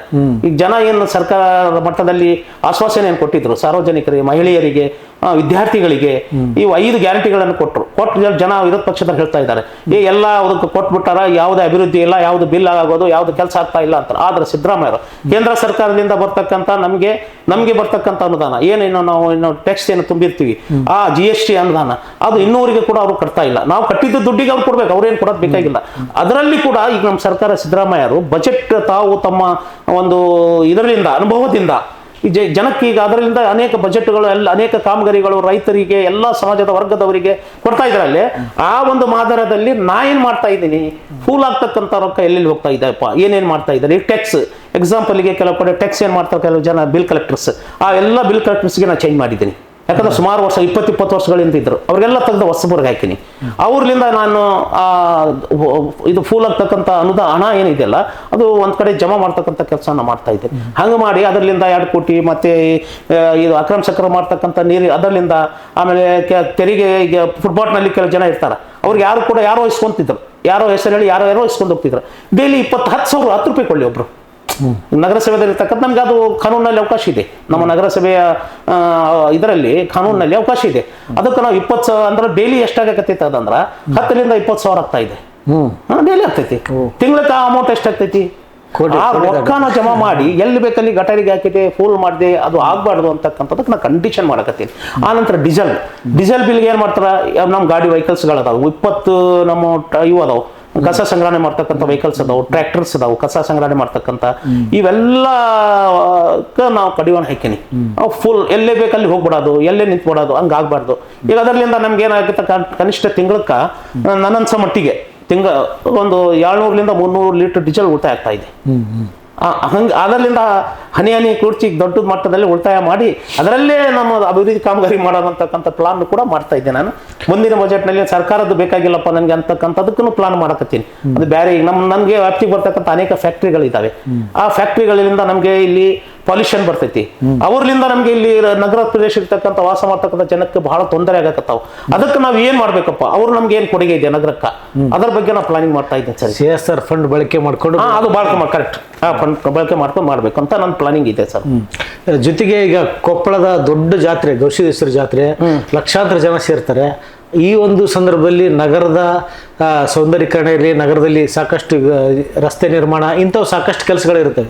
ನಗರಸಭೆ ಆ ದಿಶೆಯಲ್ಲಿ ಏನು ಕೆಲಸ ಮಾಡ್ತೇವೆ? ನಾನು ನಗರಸಭೆ ಅಧ್ಯಕ್ಷನಾಗಿ ನಂದು ಒಂದು ಫಸ್ಟ್ ಪಣ ಏನಂತಾನೆ, ನಾನು ಅಧ್ಯಕ್ಷನಾದ್ಮೇಲೆ ಫಸ್ಟ್ ನಮ್ಮ ಕೊಪ್ಪಳದ ಪರಮ ಪೂಜ್ಯ ಗವಿಸಿದ್ದೇಶ್ವರ ಜಾತ್ರೆ ನನ್ನ ಅಧ್ಯಕ್ಷತೆಯಲ್ಲಿ, ಇವತ್ತು ನನ್ನ ಅಧ್ಯಕ್ಷತೆ ನಗರ ಪ್ರದೇಶದಲ್ಲಿರ್ತಕ್ಕಂಥ ನಡೀತಕ್ಕಂಥ ಜಾತ್ರೆ ಸುಮಾರು 10 ರಿಂದ 15 ಲಕ್ಷ ಜನ ಸೇರ್ತಕ್ಕಂಥ ಮಹಾನ್ ಜಾತ್ರೆ. ಆ ಜಾತ್ರೆ ಸಲಾಗಿ ಪೂರ್ವಭಾವಿಯಾಗಿ ಆಗಲೇ 15 ದಿವಸದ ಹಿಂದ್ಗಡೆ ಪರಮ ಪೂಜ್ಯರಿಗೆ ಭೇಟಿಯಾಗಿ ನಾವು ನಮ್ಮ ಪೌರಾಯುಕ್ತರು, ನಮ್ಮ ಕಾರ್ಯನಿರ್ವಾಹಕ ಅಭಿಯಂತರರು, ನಮ್ಮ ಕ್ರಿಯಾ ಅಭಿಯಂತರರು, ನಮ್ಮ ಪರಿಸರ ಮಾಲಿನ್ಯದ ಅಭಿಯಂತರರು ಎಲ್ಲರೂ ಸೇರಿ ಹೋಗಿ ಅವ್ರ ಜೊತೆ ಚರ್ಚೆ ಮಾಡಿ ಪೂಜ್ಯರು ನಮಗೆ ಸಲಹೆ ಕೊಟ್ಟ ಹಾಗೆ ಅವ್ರು ಜಾಸ್ತಿ ಜನ ನಮ್ಮ ಜಾತ್ರೆ ಸಲುವಾಗಿ ಅಂತ ಹೇಳಿ ನೀವು ಜಾಸ್ತಿ ನಮ್ಮ ನಗರಸಭೆಯಿಂದ ಪೂಲ್ ಮಾಡ್ಬೇಡ್ರಿ ದುಡ್ಡು ಅಂದ್ರೆ ನಮ್ಮ ಹೆಸರು ಹೇಳಿ ಅನೇಕ ಇವು ಆಗ್ತಾವು ಅಂತವ್ ಮಾಡ್ಬೇಡ್ರಪ್ಪ, ಒಳ್ಳೆ ಕೆಲಸ ಬೇರೆ ಕಡೆ ಬೇಕಾದ್ರೆ ಮಾಡ್ರಿ ಅಂತಕ್ಕಂಥ ನಮ್ಗೆ ಒಳ್ಳೆ ಸಜೆಷನ್ ಕೊಟ್ಟರು. ನಾವು ಇದ್ರೆ ನಿಮ್ಗೆ ಹೇಳ್ತೀವಿ, ಅದು ಸಾರ್ವಜನಿಕ ರೊಕ್ಕ ಬೇರೆ ಕಡೆ ಎಲ್ಲಿ ಬೇಕಲ್ಲಿ ಇದು ಮಾಡಕ್ ಹೋಗ್ಬೇಡ್ರಿ ಅಂತಕ್ಕ ಒಳ್ಳೆ ಸಜೆಷನ್ ಕೊಟ್ಟರು. ಅದು ಆ ತಕ್ಷಣ ನಾವೇನ್ ಮಾಡಿದ್ವಿ, ಕೊಪ್ಪಳ ನಗರದಲ್ಲಿ ಇರ್ತಕ್ಕಂಥ ಅನೇಕ ರಸ್ತೆಗಳು, ಈಗ ನೀವು ಕಿನ್ನಾಳ್ ರಸ್ತೆ ನೋಡಿದ್ವಿ, ಕಿನ್ನಾಳ್ ರಸ್ತೆಯಲ್ಲಿ ಈಗ ಒಂದೇ ಕೆಲಸ ಆಗ್ಬೇಕಾಗಿದೆ. ನಾವು ಮೊನ್ನೆ ಪೂಜಾ ಕೂಟನೂ ಮಾಡಿ ಇನ್ನೊಂದು ಕೆಲಸ ಪ್ರಾರಂಭ ಆಗಿದ್ದು, ನಾವು ಜಾತ್ರೆ ಒಳಗೆ ಮುಗಿಸ್ಬೇಕಂತ ಪ್ಲಾನಿಂಗ್ ಇತ್ತು. ಅಂದ್ರೆ ಅದು BT ರೋಡ್ ಅಲ್ಲಿ ತನ ಮಾಡ್ಬೇಕಂತ. ಆಮೇಲೆ ನಿಮ್ಮ ಬ್ರಿಡ್ಜ್ ತಳಗ ದೊಡ್ಡ ತೆಗ್ಗಾಗಿ ಬಹಳ ಜನ ತೊಂದರೆ ಆಗಿದೆ. ನಾಳೆ ಅಥವಾ ನಾಡ್ದು ಚಾಲು ಮಾಡ್ತಾ ಇದ್ದೀನಿ. ಈಗ ನಿಮ್ಮ IB-ಲಿಂದ ಹಿಡಿದು ಅಶೋಕ್ ಸರ್ಕಲ್ ಇಂದ ಗಡಾರ ಕಂಬ ಎಷ್ಟು ತೆಗ್ಗುಗಳಿದ್ದು, ಆ ತೆಗ್ಗುಗಳನ್ನ ಎಲ್ಲ ಈಗಾಗಲೇ ನಾವು 10-15 ದಿವಸ ಎಲ್ಲ ಮುಚ್ಚಿ ಅವಕ್ಕೆಲ್ಲ ಲೆವೆಲಿಂಗ್ ಮಾಡಿ ಎಲ್ಲ ತೆಗೆಯಕ್ಕೆ ಮಾಡಕತ್ತೀವಿ. ಆ ನಂತರ ಸೈಡಿಗೆ ಎಲ್ಲ ಕಂಬಗಳು ಡೇಂಜರ್ ಇದಾವೆ, ಯಾಕಂದ್ರೆ ಜಾತಿಗೆ ಬರ್ತಕ್ಕಂಥ ಜನ ಬಹಳ. ಈಗ ಹೊಸದಾಗಿ ರೋಡಿಗೆ 2 ಬದಿ ಲೈಟಿನ ಕಂಬ ಹಾಕ್ಬೇಕಂತ ಹೇಳಿ ಈಗಾಗಲೇ 3,80,00,000 ಉಳಿತಾಯ ಅನುದಾನ ಇತ್ತು. ಆ ಅನುದಾನದಲ್ಲಿ ಕೆಲಸಗಳನ್ನು ಪ್ರಾರಂಭ ಮಾಡಿದ್ವಿ. ಅಂದು ಗನ್ ಸರ್ಕಲ್ ಇಂದ ಗವಿಮಠಕ್ಕೆ ಹೋಗೋ ಡಿವೈಡರ್ಸ್ಗೆ ಪೋಲ್ಸ್ಗೆ ಹಾಕಿ, ಇಲ್ಲಿ ನಮ್ಮ ನ್ಯಾಯಾಲಯದ ಜಿಲ್ಲಾ ಇದು ನ್ಯಾಯಾಲಯ ಇದೆ, ಅಲ್ಲಿವರೆಗೆ ಡಿವೈಡರ್ ಹಾಕಿ ಹೊಸ ಲೈಟ್ಗಳನ್ನು ಹಾಕಿ ಒಂದು ಸುಂದರವಾದ ನಮ್ಮ ನಗರ ಮಾಡಿ ಈ ಜಾತ್ರೆಗೆ ಸ್ವಚ್ಛತೆ ಬಗ್ಗೆ ಬಹಳ ಗಮನ ಕೊಟ್ಟು ನಾವು ಅದು ಪ್ರಯತ್ನ ಮಾಡಬೇಕು. ಈಗಾಗಲೇ ನಾವು JCB-ಗಳಿಂದ ಅನೇಕ ಓಣಿಗಳಲ್ಲಿ ಆ ಮಠದ ಅಕ್ಕಪಕ್ಕ ಇರ್ತಕ್ಕಂಥ ಜನ ಹೆಚ್ಚಿನ ಸಂಧಾನ ಆಗ್ತಕ್ಕಂಥ ಜನ ಸೇರ್ತಕ್ಕಂಥ ಕಡೆ ನಾವು ಸ್ವಚ್ಛತೆ ಬಗ್ಗೆ ಕಾಪಾಡ್ತಾ ಇದ್ದೀವಿ. ಆ ಪರಿಸರದ ಬಗ್ಗೆನೂ ಕೂಡ ಬಹಳ ಗಮನ ಕೊಟ್ಟು ಈಗಾಗಲೇ ಕೆಲಸಗಳನ್ನು ನಾವು ಪ್ರಾರಂಭವನ್ನು ಕೂಡ ನಾವು ಮಾಡಿದ್ದೀವಿ. ತಮಗೆ ಗೊತ್ತಿರೋಂಗೆ ಈ ಕೊಪ್ಪಳದ ಬಸ್ ನಿಲ್ದಾಣದ ಎದುರಿಗೆ ಏನು ಸ್ವಾಮಿ ವಿವೇಕಾನಂದ ಸ್ಕೂಲ್ ಇದೆಯಲ್ಲ, ಅಲ್ಲಿದೆ ಒಂದು ಮುಖ್ಯ ರಸ್ತೆ ಇತ್ತು. ಅಲ್ಲಿಂದ ಬಸ್ಗಳು ಓಡಾಡ್ತಿದ್ವು. ಅಲ್ಲಿ ಮುಖ್ಯವಾಗಿ ಜನಕ್ಕೆ ಬರುವಂಥದ್ದು ಬಹಳ ಅನುಕೂಲ ಆಗುವಂಥದ್ದು. ಭಾಗ್ಯನಗರ ಜನ ಇರಲಿ, ಗಣೇಶ್ ನಗರ, ಅಲ್ಲಿ ಭಾಳ ಜನ ಬರ್ತಿದ್ರು. ಅದರಲ್ಲಿ ರೈಲ್ವೆ ಬ್ರಿಡ್ಜ್ ಮೇಲೆ ಬಂದಿರೋದ್ರಿಂದ, ರೈಲ್ವೆ ಟ್ರ್ಯಾಕು ಅಲ್ಲಿ ಬ್ರಿಡ್ಜ್ ಮಾಡ್ಬೇಕಂತೇಳಿ ಬಹಳಷ್ಟು ಜನರಿಂದ ಬೇಡಿಕೆ ಇತ್ತು. ಅದು ಹೋರಾಟಗಳು ಸಾಕಷ್ಟಾಗಿತ್ತು. ಈಗಲೂ ಕೂಡ ಒಂದು ಭಾಗದಲ್ಲಿ ಮಾಡಿದ್ದಾರೆ. ಇನ್ನು ಈ ಕಡೆ ನಗರದಲ್ಲಿ ಬರುವಂಥದ್ದು ಅಡ್ಡ, ಅಲ್ಲಿ ಕೆಲವು ಮನೆಗಳು ಯಾವುದೋ ಕಂಪೌಂಡ್ ಅಡ್ಡ ಇದೆ ಅಂತೇಳಿ ಕೆಲಸ ನಿಂತೋಗಿದೆ. ಇಲ್ಲ ಅದಕ್ಕಿಲ್ರಿ, ಅದು ನಾನು ಮೊನ್ನೆ ಆ ವಾಡಿಗೆ ಹೋಗಿದ್ದೆ, ವಿಸಿಟ್ ಮಾಡಿ ಬಂದೆ ನಾನು. ಇಲ್ಲೇ ಸ್ವಾಮಿ ವಿವೇಕಾನಂದ ಗಣೇಶ್ ತಗ್ಲಿಂದ SS ಮೆಹ್ತಾ ಅವರ ಮಿಲ್ಲಿನ ಪಕ್ಕಕ್ಕೆ ಬರ್ತೈತಿ, ಅಲ್ಲಿ ನಾ ಹೋಗಿದ್ದೆ. ಆ ಜನ ನಮ್ಮ ಮಹಾಲಕ್ಷ್ಮಿ ಲೇಔಟಿನ ಸಮಿತಿಯವರೆಲ್ಲರೂ ಸೇರ್ಕೊಂಡು ನನಗೆ ಬಗ್ಗೆ ಮನವಿ ಪತ್ರವನ್ನು ಕೊಟ್ಟರು. ಯಾಕೆ ಕೊಟ್ಟರು ಅಂದ್ರೆ, ನಿಮ್ಮ ಲೋಕಸಭೆ ಸದಸ್ಯರಿದ್ದಾರೆ, ನಿಮ್ಮ ಆತ್ಮೀಯರಿದ್ದಾರೆ, ನೀವು ಹೇಳಿ ಈ ಕೆಲಸ ಮಾಡಬೇಕು, ಇಲ್ಲಾಂದ್ರೆ ನಾವು ಮುಂದೆ ಹೋರಾಟ ಮಾಡಬೇಕಾಗ್ತೈತಿ, ನೀವು ಜಾತ್ರೆ ಒಳಗೆ ಮಾಡಿದ್ರೆ ಭಾಳ ಒಳ್ಳೇದಾಗ್ತೈತಿ ಅಂತಕ್ಕಂಥ ಮಾತಾಡಿದ. ಈಗಾಗಲೇ ಕೇಂದ್ರ ಸರ್ಕಾರದಿಂದ ಅದು ಇದು ಬ್ರಿಡ್ಜ್ ಮಾಡಲಿಕ್ಕೆ ರೈಲ್ವೆದವರು ಸೇತುವೆ ಮಾಡಿ 2 ಕಡೆ ಓಪನ್ ಮಾಡಿಬಿಟ್ಟಿದ್ದಾರೆ. ಆ ಕಡೆಯಿಂದ ಬರೋಕ್ಕಿದೆ, ಈ ಕಡೆ ಬರೋದಕ್ಕೆ ಮಾತ್ರ ಇಲ್ಲ. ಇಲ್ಲಿ ಅಡ್ಡ ಕಂಪೌಂಡ್ ಇದೆ, ಒಂದು ಕಂಪೌಂಡ್ ಅಡ್ಡ ಐತ್ರಿ, ಅದಕ್ಕೆ ತಕೊಂತಾರ ಅವರು. ಅನುದಾನದ ಕೊರತೆಯಿಂದ ಇದು ಸಮಸ್ಯೆ ಆಗಿತ್ತು. ಸುಮಾರು 20 ವರ್ಷದಿಂದ ಇದು ಮೊನ್ನೆ ಚಾಲಾಗಿತ್ತು ಬಿಡ್ರಿ. ಈಗ ನಮ್ಮ ಲೋಕಸಭಾ ಸದಸ್ಯರಾದ್ಮೇಲೆ ತೀವ್ರಗತಿಯಲ್ಲಿ ಆಗಕತ್ತೈತಿ. ರಾಜಶೇಖರ್ ಹಿಟ್ನಾಳ್ ಅವರು ಲೋಕಸಭಾ ಸದಸ್ಯ ಆದ ತಕ್ಷಣ ನಗರ ಪ್ರದೇಶದಲ್ಲಿರ್ತಕ್ಕಂಥ ರೈಲ್ವೆ ಬ್ರಿಡ್ಜ್ಗೆ ಹೊಂದ್ಕೊಂಡಿರ್ತಕ್ಕಂಥ ಏನು ಕಾಲೋನಿಗಳಿದಾವೆ ಅವಕ್ಕೆಲ್ಲ ಭೇಟಿ ಕೊಟ್ಟಾರ. ಭೇಟಿ ಕೊಟ್ಟು ಅದು ತೀವ್ರಗತಿಯಲ್ಲಿ ಕೆಲಸ ಮಾಡ್ಬೇಕಂತಕ್ಕಂಥದಕ್ಕೆ ಈಗಾಗಲೇ ರಾಜ್ಯ ಸರ್ಕಾರ ತಮ್ಮ ವಂತಿಕೆ ಹಣ ಏನು ಕಟ್ಟಬೇಕು ಕೇಂದ್ರ ಸರ್ಕಾರಕ್ಕೆ, ಅದನ್ನು ಕೂಡ ಈಗಾಗಲೇ ಮಂಜೂರಾತಿ ಆಗಿದೆ. ನನಗೆ ಬ್ರಿಡ್ಜ್ ಆಗುತ್ತೆ ಅನ್ಸುತ್ತೆ. 100% ಆಗ್ತೈತಿ, 100% ಮಾಡ್ತೀನಿ, ನನ್ ಗ್ಯಾರಂಟಿ ಇದೆ. ಯಾಕಂದ್ರೆ ನನಗೆ ಒಂದೇನೈತೆ, ನಮ್ಮ ಸರ್ಕಾರ ಐತಿ, ನಮ್ಮ ಶಾಸಕರಾದಾರ, ನಮ್ಮ MP ಅವರು ಅದಾರ, ನಾನು ಮಾಡ್ತೀನಿ ಅಂತಕ್ಕಂಥ ನಾನು ಭರವಸೆ ಕೊಡಬಹುದು. ಈಗಾಗಲೇ ಕುಷ್ಟಗಿ ರೋಡ್ ನಲ್ಲಿ ಇರ್ತಕ್ಕಂಥದಕ್ಕೆ ಆಮೆಗತಿಯಲ್ಲಿ ನಡೆದಿತ್ತು. ಈಗ ನೀವು ನೋಡ್ತಾ ಇದ್ರಿ, ನಾವು ಅಧ್ಯಕ್ಷ ಆದ್ಮೇಲೆ ಅದಕ್ಕೆ ಬೆನ್ನ ಹತ್ತಿ ಎಲ್ಲ ಕ್ಲೀನ್ ಮಾಡಿಸಿ ಜಾತ್ರೆ ಒಳಗನ ಅದು ಚಾಲು ಮಾಡ್ಬೇಕಂತ ನಾವು ಪ್ಲಾನ್ ಮಾಡಿವ್ರಿ. ಅದು ಆತಂದ್ರೆ ಜನಕ್ಕೆ ಬಹಳ ಅನುಕೂಲ ಆಗ್ಬಿಡ್ತೈತಿ. ಜೊತೆಗೆ ಈಗ ನೀವು ಉತ್ಸಾಹಿ ಯುವಕರದಿರಿ, ಮತ್ತು ನಿಮ್ಮ ಬೆಂಬಲಕ್ಕೆ ಸದಾ ನಿಮ್ಮ ಜೊತೆಗಿರುವಂಥ MLA ಅವರು ಇದ್ದಾರೆ, ರಾಘವೇಂದ್ರ ಹಿಟ್ನಾಳ್ ಅವರು, ಜೊತೆಗೆ MP ಅವರು ಕೂಡ ಅವ್ರ ಸಹೋದರರು, ಎಲ್ಲರ ಬೆಂಬಲ ಇದೆ. ಇವರೆಲ್ಲ ಉಪಾಯ ತಗೊಂಡು ನಿಮ್ಮ ಅವಧಿಯಲ್ಲಿ ಕೊಪ್ಪಳದ ಅಭಿವೃದ್ಧಿಗೆ ಏನಾದರೂ ನಿಮ್ದು ಕನಸಿದೆನಾ? ಕೆಲವ್ರಿಗೆ ಇರುತ್ತೆ, ನನ್ನ ಅವಧಿಯಲ್ಲಿ ಏನೋ ಆಗಿ ಒಂದು ಹೆಸರು ಇರಬೇಕು ಅಂತ. ಆ ಥರ ನಿಮ್ದು ಏನು ಕನಸಿದೆ? ಕೊಪ್ಪಳದ ಕನಸೇನಿದೆ, ನಮ್ಮ ಜಿಲ್ಲೆ ಕೇಂದ್ರ ಸ್ಥಾನ ಇರ್ತಕ್ಕಂಥ ಕೊಪ್ಪಳ, ಹೊಸ ಜಿಲ್ಲೆಯಲ್ಲಿ ಕೇಂದ್ರ ಸ್ಥಾನ ಇರ್ತಕ್ಕಂಥ ಕೊಪ್ಪಳ ನಗರ ಇದು. ಇಲ್ಲಿ ಅನೇಕ ರಾಜಕಾರಣಿಗಳು, ಹೊರದೇಶದಿಂದ ಬರ್ತಕ್ಕಂಥ ಅನೇಕರು, ಯಾಕಂದ್ರೆ ಇದು ಬಹಳ ಕೇಂದ್ರ ಸ್ಥಾನ. ಯಾಕಂದ್ರೆ ಇದಕ್ಕೆ 3-4 ಹೆದ್ದಾರಿಗಳು ಹೊತ್ತುಕೊಂಡಿರ್ತಕ್ಕಂಥ, ದೊಡ್ಡ ಫ್ಯಾಕ್ಟ್ರಿ ಇರ್ತಕ್ಕಂಥ, ಏರ್ಪೋರ್ಟ್ ಇರ್ತಕ್ಕಂಥ ಸ್ಥಳ. ಇದು ಒಂದು ದೊಡ್ಡದು ಕಾಣಬೇಕಂತ ನನಗೆ ಆಸೆ ಇದೆ. ಅದಕ್ಕೊಂದು ಪ್ರೀ ಪ್ಲಾನ್ ಆಗಿ ನಾನು ಮೊನ್ನೆ ಶಾಸಕರ ಜೊತೆ ಡಿಸ್ಕಷನ್ ಮಾಡಿ, ನಮ್ಮ 10 ವರ್ಷಕ್ಕೆ 15 ವರ್ಷಕ್ಕೆ ನಮ್ಮ ನಗರ ಹೆಂಗಿರ್ಬೇಕು ಅಂತಕ್ಕಂಥದಕ್ಕೆ ಅದಕ್ಕೊಂದು DPR ರೆಡಿ ಮಾಡಿ ಯಾವುದೇ ಕಂಪ್ನಿಗೆ ಹೇಳ್ತೀನಿ ಅಂತಾರೆ, ಹೈದ್ರಾಬಾದ್ ಯಾವುದೇ ಕಂಪ್ನಿಗೆ ಮಾತಾಡಿವಿ ನಾವು. ಮಾತಾಡಿ ಅದಕ್ಕೆ ಒಂದು ಪ್ಲಾನಿಂಗ್ ಮಾಡಕತ್ತೀವಿ. ಮಾಡಿ ಮುಂದೆ ನನ್ನ ಅವಧಿಯಾಗ ಅಂಕರ ಆಗಂಗಿಲ್ಲ, ಬಟ್ ನಾವು ಪ್ಲಾನಿಂಗ್ ಮಾಡಿ ದುಡ್ಡು ಕಟ್ಟಿ DPR ರೆಡಿ ಆಗಲಿ, ಮುಂದೆ ಆಗಲಿ ಯಾವಾಗ ಅಂತ. ಬಟ್ ಕೊಪ್ಪಳ ನಗರ ಈಗ ಏನಾಗಿದೆ, ಮುಂದೆ ನಾವು ಏನ್ ಮಾಡಲ್ಲ. ಈಗ ಬಹುತೇಕ ಉತ್ತರ ಭಾರತದಿಂದ ಎಲ್ಲ ಕೊಪ್ಪಳ ಜಿಲ್ಲೆಗೆ ಬರ್ತಾ ಇದ್ದಾರೆ, ಬಹಳ ಜನ ಬರ್ತಾ ಇದ್ದಾರೆ. ಎಲ್ಲ ನೇರವಾಗಿ ರೈಲ್ವೆ ಸಂಪರ್ಕ ಇರೋದ್ರಿಂದ ನೇರವಾಗಿ ಇಲ್ಲಿಗೆ ಹೌದು. ಬಟ್ ಹೀಗಾಗಿ ನಗರ ಅಭಿವೃದ್ಧಿಗೆ ಇನ್ನೂ ಹೆಚ್ಚಾದ್ರೂ ಮಾಡಕತ್ತೀವಿ. ಈಗಾಗಲೇ ನಮ್ದು ಗಡಿಯಾರ ಕಂಬ ಹಳೆ ಕೊಪ್ಪಳ ಎಷ್ಟು ಇದು ಐತಲ್ಲ, ಎಲ್ಲ ಬಹಳ ಟ್ರಾಫಿಕ್ಗೆ ಬಹಳ ಅದು ಜಾಮ್ ಆಗ್ತೈತಿ, ಯಾವಾಗಲೂ ಟ್ರಾಫಿಕ್ ಜಾಮ್ ಆಗ್ತೈತಿ. ಈಗ ಅದಕ್ಕೆ ನಾವು ಅದನ್ನು ತೆರವುಗೊಳಿಸಿ ಅಲ್ಲಿ ದೊಡ್ಡ ಸುಂದರವಾದ ಹಳೆ ಗಡಿಯಾರ ಕಂಬ ಮಾಡ್ತಕ್ಕಂಥದಕ್ಕೆ ನಗರ ಪ್ರಾಧಿಕಾರದವರು ಕೂಡ ಅನುದಾನ ಕೊಡ್ತಾ ಇದ್ದಾರೆ. ನಾವು ಕೂಡ ಅನುದಾನ ಹಾಕಿ ಅದನ್ನು ಮಾಡ್ತಕ್ಕಂಥದ್ದು ಈಗಾಗಲೇ ಸಭೆಯಲ್ಲಿ ಟರ್ಗೋ ಪಾಸ್ ಮಾಡಿವಿ. ನನ್ನ ಅವಧಿಯಾಗ ಅದು ಮಾಡ್ಬೇಕಂತ ಒಂದು. ಆಮೇಲೆ ಲೇಬರ್ ಸರ್ಕಲ್ ಏನಿದೆ ರೈಲ್ವೆ ಸ್ಟೇಷನ್ ತಲೆ, ಅದು ಒಂದು ಸುಂದರವಾದ ಒಂದು ಸರ್ಕಲ್ ಮಾಡಬೇಕು ಅಂದ್ರೆ ಅಗಲೀಕರಣ ಮಾಡಿ, ಅದು ಒಂದು ಹಳೆ DC ಆಫೀಸ್ ಸರ್ಕಲ್ ಏನಿದೆ, ತಹಸೀಲ್ ಆಫೀಸ್ ಸರ್ಕಲ್, ಅದನ್ನು ಬಹಳ ಒಂದು ಟ್ರಾಫಿಕ್ ಆಗ್ತಕ್ಕಂಥ ಸ್ಥಳ. ಅಲ್ಲಿನೂ ಕೂಡ, ಯಾಕಂದ್ರೆ ಅಲ್ಲಿ ಕಾಲೇಜ್ ಇದೆ, ವಿದ್ಯಾರ್ಥಿಗಳಿದ್ದಾರೆ, ಆಮೇಲೆ ಪ್ರೌಢಶಾಲೆ ಇದೆ, ಆಫೀಸ್ಗಳಿದ್ದಾವೆ, ತಹಸೀಲ್ ಆಫೀಸ್ ಇದೆ, ಅಲ್ಲಿ ಜನ ನೋಂದಣಿ ಬಹಳ ಜನಕ್ಕೆ ತೊಂದರೆ ಆಗ್ತಾ ಇದೆ. ಅದಕ್ಕೂ ಕೂಡ ಅಗಲೇ ಮಾಡ್ಬೇಕಂತ ಹೇಳಿ ಈಗಾಗಲೇ ನಗರ ಪ್ರಾಧಿಕಾರದಿಂದ 4-5 ಕೋಟಿ ರೂಪಾಯಿ ಅನುದಾನವನ್ನು ಅವರು ಕೊಟ್ಟಿದ್ದಾರೆ. ನಾವು ನಮ್ಮ ಶಾಸಕರು ಕೂಡ HKDB ಯಲ್ಲಿ ಕೊಡ್ತೀನಿ ಅಂತ ಹೇಳಿದ್ದಾರೆ. ನಮ್ಮ ನಗರಸಭೆಯಿಂದ ನಾವು ಏನು ಕೊಡ್ಬೇಕಾಗ್ತದೆ ಅದನ್ನು ನಾವು ಕೊಟ್ಟು, ಅದು ನನ್ನ ಅವಧಿಯಲ್ಲಿ ಮಾಡ್ತಕ್ಕಂಥದಕ್ಕೆ ಈಗಾಗಲೇ ನಗರಸಭೆಯಲ್ಲಿ ಕೂಡ ಠರಾವ್ ಪಾಸ್ ಮಾಡಿವಿ. ಪ್ರಾಧಿಕಾರದವರು ಮೊದಲನೇ ಸಭೆಯಲ್ಲಿನೂ ಕೂಡ ಅದನ್ನು ಕೈಗೊಂಡು ತಗೊಂಡಾರ. ನಗರ ಪ್ರಾಧಿಕಾರದ ಏನು ಕಮಿಷನರು, ಅಧ್ಯಕ್ಷರು ಏನು ಗುಪ್ತಾ ಅವರಿದ್ದಾರೆ, ಅವರು ನಾವು ಸೇರ್ಕೊಂಡು ಅದರ ಬಗ್ಗೆ ಪ್ಲಾನಿಂಗ್ ಮಾಡಿ ಮಾಡೋಣ ಅಂತಕ್ಕಂಥ ಮಾತು ನಮ್ಮ ಶಾಸಕರು ಆದೇಶ ಮಾಡ್ಯಾರ. ಅದು ಮಾಡ್ತೀವಿ. ಇದು ನನ್ನ ಪ್ಲಾನಿಂಗ್. ಇದು ಆತಂದ್ರೆ ಸ್ವಲ್ಪ ಟ್ರಾಫಿಕ್ ಕಡಿಮೆ ಆಗ್ತದೆ. ಆಮೇಲೆ ಸ್ವಲ್ಪ ಲಿಂಕ್ ಇರ್ತಕ್ಕಂಥ ರಸ್ತೆಗಳದಾವ ಕೊಪ್ಪಳ ನಗರದಲ್ಲಿ. ಟ್ರಾಫಿಕ್ ಯಾಕೆ ಆಗ್ತಾ ಇದೆ ಅಂದ್ರೆ, ಈಗ ನನ್ನ ವಾರ್ಡ್ನಲ್ಲಿ ಕಾತರ್ಕಿ, ಗುಡ್ಲಾನೂರು, ಆಮೇಲೆ ಸಿಂದೋಗಿ, ಇದು ನಮ್ಮ ಕೌಲೂರು, ಅಲ್ಲಿಂದ ದೊಡ್ಡ ಜನ ಬರ್ತಕ್ಕಂಥದ್ದು ಆಗ್ತೈತಿ. ಅವ್ರು ಗಡ್ಯಾಕಂಬಕ್ಕೆ ಬಂದು ಇವೆಲ್ಲ ಮಾರ್ಕೆಟಿಗೆ ಹೋಗ್ಬೇಕು, APMCಗೆ ಹೋದ್ರು ಅಲ್ಲೇ ಹೋಗಬೇಕು, JP ಮಾರ್ಕೆಟಿಗೆ ಹೋದ್ರೆ ಅಲ್ಲೇ ಹೋಗಬೇಕು, DCAPS ಅಲ್ಲಿ ಒಂದು ಬೈಪಾಸ್ ರಸ್ತೆ ಬಂದಿದೆ, 80 ಫೀಟ್ ರೋಡ್ ಬಂದಿದೆ. ಆ ರೋಡ್ ಏನಿದೆಯಲ್ಲ ಹುನ್ಯಾಳ್ ರೋಡಿಗೆ ಈ ರೋಡಿಗೆ ಕನೆಕ್ಟ್ ಕೊಡ್ಬೇಕು ಹೆದ್ದಾರಿಗೆ ಅಂತಕ್ಕಂಥದಕ್ಕೆ ಆಗಲೇ ಅದು ಬಂದ್ಬಿಟ್ಟಿದೆ. ಅದಕ್ಕೆ ಅನುದಾನ ಹಾಕಿಸ್ಬೇಕಂತ ಪ್ರಯತ್ನ ಅದು ನನ್ನ ಅವಧಿಯಾಗ ಮಾಡ್ಬೇಕಂತ ಐತಿ. ಅಂದ್ರೆ ಟ್ರಾಫಿಕ್ ಕಡಿಮೆ ಆಗ್ತೈತಿ. ಇವೆಲ್ಲ ಮೇನ್ ಲಿಂಕ್ ರೋಡ್ ಏನು ಬೈಪಾಸ್ ರೋಡ್ಸ್ ಏನಿದಾವಲ್ಲ ಅವು ಕಂಪ್ಲೇಂಟ್ ಮಾಡ್ಬೇಕಂತ ನನ್ನ ಪ್ಲಾನಿಗೆ ಐತೆ ನೋಡಿ. ಜೊತೆಗೆ ಅಧ್ಯಕ್ಷರೇ, ನೀವು ಮೊದಲಿದ್ದನು ಸದಾ ಯುವಕರ ಜೊತೆಗೆ ಬೆಳ್ಕೊಂಬಂದರು, ಜನರ ಜೊತೆಗೆ ಬೆರಿತಾನೆ ಇಷ್ಟು ಅವಧಿ ನೀವು 4-5 ಅವಧಿಗೆ ಎಲೆಕ್ಟ್ ಆಗಿ ಸದಸ್ಯರಾಗಿರಿ, ಜನರ ಜೊತೆಗೇ ಬೆಳೆದಿರಿ. ಅದೇ ರೀತಿ ನಗರಸಭೆ ಕೂಡ ಜನಪರ ಆಗಬೇಕು, ಜನ ಬಂದಂಥ ಸಂದರ್ಭದಲ್ಲಿ ಸರಳವಾಗಿ ಅವ್ರ ಕೆಲಸ ಆಗಬೇಕು ಅನ್ನುವಂಥದ್ದು. ಇಲ್ಲಿ ಸಿಬ್ಬಂದಿ ಎಲ್ಲರನ್ನು ಮೋಟಿವೇಟ್ ಮಾಡಿ ಆ ಥರ ಜನಪರ ಕೆಲಸಗಳು ಆಗುವಂಗೆ ನೀವೇನು ಕ್ರಮ ಮಾಡಲಿಕ್ಕೆ ಸಾಧ್ಯ? ಈಗ ನಂದೊಂದು ಪ್ಲಾನಿಂಗ್ ಮಾಡಿದ್ದು, ನಾನು ಅಧ್ಯಕ್ಷ ಆದ ತಕ್ಷಣ ಫಸ್ಟ್ ನನ್ನ ಸಭೆ ಮಾಡಿದ ತಕ್ಷಣ ನಾ ಏನು ಮಾಡ್ಬೇಕಂತ ಪ್ಲಾನ್ ಮಾಡಿದ್ದೆ ಸರ್ ಅಂದ್ರೆ ಜನರ ಬಳಿಗೆ ನಗರಸಭೆ ಅಂತ ಯೋಜನೆ. ಅಂದ್ರ ಆ ವಾರ್ಡ್ ವೈಸ್ ಅದು ಒಂದು ಅಲ್ಲೇ ವಾರ್ಡ್ ಸಭೆಗಳನ್ನು ಮಾಡ್ಬೇಕಂತ ಪ್ಲಾನ್ ಮಾಡಿದ್ದೆ. ತಾವು ಓದಿರ್ಬೋದು, ಯಾವ್ದೋ ಪತ್ರಿಕೆದಾಗ ನಾನು ಹೇಳಿಕೆ ಕೊಟ್ಟಿದ್ದೆ. ಅದು ಮಾಡ್ಬೇಕಂತ ನನ್ನ ಕಾನ್ಸೆಪ್ಟ್ ಇದೆ. ಯಾಕಂದ್ರೆ ಸರಳೀಕರಣ ಮಾಡಿ ಜನಕ್ಕೆ ತೊಂದರೆ ಆಗ್ಬಾರ್ದು. ಈಗ ಮೊನ್ನೆ ನಾವು ಮಾಡಿದ್ವಿ, 4 ಕಡೆ ಒಂದು ಸ್ಟಾಪ್ ಮಾಡಿದ್ವಿ. ಜನ ಅಲ್ಲೇ ಬಂದು ಫಾರ್ಮ್ 3 ತಗೋಬೇಕು, ಅಲ್ಲೇ ಟ್ಯಾಕ್ಸ್ ತುಂಬಬೇಕಂತಕ್ಕಂಥ ಒಂದು ಸರ್ಕಾರದ ಒಂದು ಯೋಜನೆ ಇತ್ತು. ಅದು ಒಂದು ಟೆಸ್ಟ್ ಮಾಡಿದ್ವಿ, ಅದು ಸಕ್ಸಸ್ ಆಯ್ತು. 4 ಕಡೆ ಮಾಡಿದ್ವಿ. ಒಂದು JP ಮಾರ್ಕೆಟ್ನಲ್ಲಿ ಮಾಡಿದ್ವಿ, ಒಂದು ಈಶ್ವರ ಗುಡಿತಲ್ಲಿ ಮಾಡಿದ್ವಿ. 10 ವಾರ್ಡ್ಗಳಿಗೆ ನಡಕ್ ಒಂದೊಂದು ಸರ್ಕಲ್ ಮಾಡಿ 4 ದಿವಸಗಳಲ್ಲಿ ಅಲ್ಲೇ ಫಾರ್ಮ್ 3 ಕೊಟ್ಟಿವಿ, ಅಲ್ಲೇ ಟ್ಯಾಕ್ಸ್ ತುಂಬಿದ್ವಿ, ಅಲ್ಲೇ ಮಾಡಿದ್ವಿ. ಸಕ್ಸಸ್ ಆಗಿದೆ ಅದು. ಅದಕ್ಕೆ ನಾ ಏನ್ ಮಾಡ್ತೀನಿ ಅಂದ್ರೆ ಜನಕ್ಕೆ ತೊಂದರೆ ಆಗಂಗಿಲ್ಲ. ಎಲ್ಲರೂ ಕೂಡ ನಗರಸಭೆಗೆ ಬರಬೇಕು. ನಗರಸಭೆಗೆ ಬಂದಾಗ ಯಾವುದೋ ಮೀಟಿಂಗ್ ಹೋಗಿರ್ತಾರ, ಬಿಲ್ ಕಲೆಕ್ಟರ್ ಸಿಗಂಗಿಲ್ಲ, RO ಸಿಗಂಗಿಲ್ಲ, RI ಸಿಗಂಗಿಲ್ಲ, ಹಿಂಗ್ ಸಮಸ್ಯೆಗಳಾಗಬಾರ್ದು, ಜನಕ್ಕೆ ತೊಂದರೆ ಆಗ್ಬಾರ್ದು ಅಂತಕ್ಕಂಥ ಉದ್ದೇಶದಿಂದ ಈ 4 ಕಡೆ ನಾನು ಒಂದೊಂದು ಇವು ಮಾಡಿ ಬ್ರಾಂಚ್ಗಳನ್ನು ಮಾಡಿ ಅಲ್ಲೇ ಟ್ಯಾಕ್ಸ್ ತುಂಬ್ಕೋಬೇಕು, ಅಲ್ಲೇ ಖಾತಾ ತಗೋಬೇಕು, ಅಲ್ಲೇ ಫಾರ್ಮ್ 3 ತಗೋಬೇಕು ಅಂತಕ್ಕಂಥ ವ್ಯವಸ್ಥೆ ಕಂಪ್ಯೂಟರಿಸಮ್ ಮಾಡಿ ಆನ್ಲೈನ್ ಮಾಡಿ ಮಾಡ್ಬೇಕಂತ. ಜೊತೆಗೆ ಜನರು ಅರ್ಜಿ ಕೊಟ್ಟಾಗಲೂ ಕೂಡ ಟೈಮ್ ಬಾಂಡ್ ಅಲ್ಲಿ ಅದೇ ಅಲ್ಲೇ ಅವ್ರಿಗೆ ಅಲ್ಲೇ ಸ್ಪಾಟ್ನಾಗ ಕೊಡ್ತೀವಿ. ಸ್ಪಾಟ್ನಾಗ ಕೊಟ್ಟಿವಿ ಮೊನ್ನೆ ನಾವು. ಅವ್ರು ತುಂಬ ಕೊಡ್ಬೇಕು, ಇಮಿಡಿಯೇಟ್ಲಿ ಕೊಟ್ಬಿಟ್ವಿ ಅಲ್ಲೇ. ಅದು ತೆರಿಗೆದು ಆಯ್ತು. ಜನ ಸಮಸ್ಯೆ ತಗೊಂಡು ಬಂದಾಗ ಅಲ್ಲಿ ಅವ್ರಿಗೆ ನೇರವಾಗಿ ನ್ಯಾಯ ಸಿಗುವಂತ. ಅದಕ್ಕೆ ನಾ ಏನ್ ಮಾಡ್ತೀನಿ, ಏನು ರಜೆಗಳ ಸಾಟರ್ಡೆ ಏನು ಕೊನೆಯ ಶನಿವಾರ ಇರ್ತೈತಲ್ಲ, 4 ಶನಿವಾರಗಳಲ್ಲಿ ರಜಾ ಹೊರತುಪಡಿಸಿ ಆ ಶನಿವಾರಗಳಲ್ಲಿ ನಾನು ವಾರ್ಡ್ ಸಭೆಗಳನ್ನು ಮಾಡ್ಬೇಕಂತ ಉದ್ದೇಶ ಇಟ್ಕೊಂಡಿನಿ. ಅದು ಮಾಡ್ತೀನಿ, 100% ಮಾಡ್ತೀನಿ.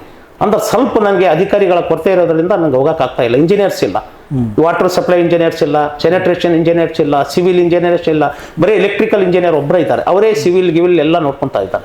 ಅದಕ್ಕೆ ನನ್ಗೆ ಸ್ವಲ್ಪ ಸಮಸ್ಯೆ ಆಗಿದ್ದರಿಂದ ನಂಗೆ ಮಾಡೋಕ್ಕಾಗಿಲ್ಲ. ಈ ಸಮಸ್ಯೆ ಎಷ್ಟು ದಿವಸ ಬಗೆಹರಿಸ್ಕೊಂಡೆ? ನಾನು ಈಗ ನೋಡ್ರಿ ಇನ್ನೊಂದು 2-3 ತಿಂಗಳದಾಗ ಮಾಡ್ತೀನಿ. 2-3 ತಿಂಗಳದಾಗ ಮಾಡ್ತೀನಿ. ಈಗಾಗಲೇ ನಾನು ವಾರ್ಡ್ ವೈಸ್ ವಿಸಿಟ್ ಮಾಡಕತ್ತೀನಿ. ಇನ್ನೂ ಕೆಲವೊಂದು ವಾರ್ಡ್ ಅಡ್ಡಾಡಬೇಕಾಗಿದೆ. ನಾನು ವಾರ್ಡ್ನಲ್ಲಿ ಹೋಗ್ತಕ್ಕಂಥ ಜನ ನನಗೆ ಸ್ಪಂದನೆ ಕೊಡಕತ್ತಾರ. ನನಗೆ ಬಹಳ ಖುಷಿಯಾಗಿದೆ. ಅವರು ನನಗೆ ಮಾಡ್ತಕ್ಕಂಥ ಸ್ಪಂದನೆ ಬಗ್ಗೆ ಬಹಳ ಖುಷಿಯಾಗಿದೆ. ಯಾಕಂದ್ರೆ ಮೊನ್ನೆ ನಾನು 21ನೇ ವಾರ್ಡ್ ಪತ್ಕಿ ಲೇಔಟಿಗೆ ಹೋಗಿದ್ದೆ. ಪತ್ಕಿ ಲೇಔಟಿಗೆ ಹೋದ ತಕ್ಷಣ ಜನ ಏನು ಬಯಸಿಂಗಿಲ್ಲ, ನಾನು ಏನೋ ದೊಡ್ಡದು ಕೇಳ್ತಾರಂತ ಮಾಡೀನಿ. ಅಲ್ಲಿ ಹೋದ ತಕ್ಷಣ ನಾನು ಪೌರಾಯುಕ್ತರಿಗೆ, ನಮ್ಮ ಕ್ರಯ ಅಭಿಯಂತರಿಗೆ, ನಮ್ಮ ವಾಟರ್ ಸಪ್ಲೈ ಅವರಿಗೆ ಎಲ್ಲರೂ ಕರ್ಕೊಂಡು ಹೋಗಿದ್ದೆ. ನಾವು ಹೋದ್ರೆ ಎಲ್ಲರೂ ಕರ್ಕೊಂಡು ಹೋಗ್ತೀನಿ.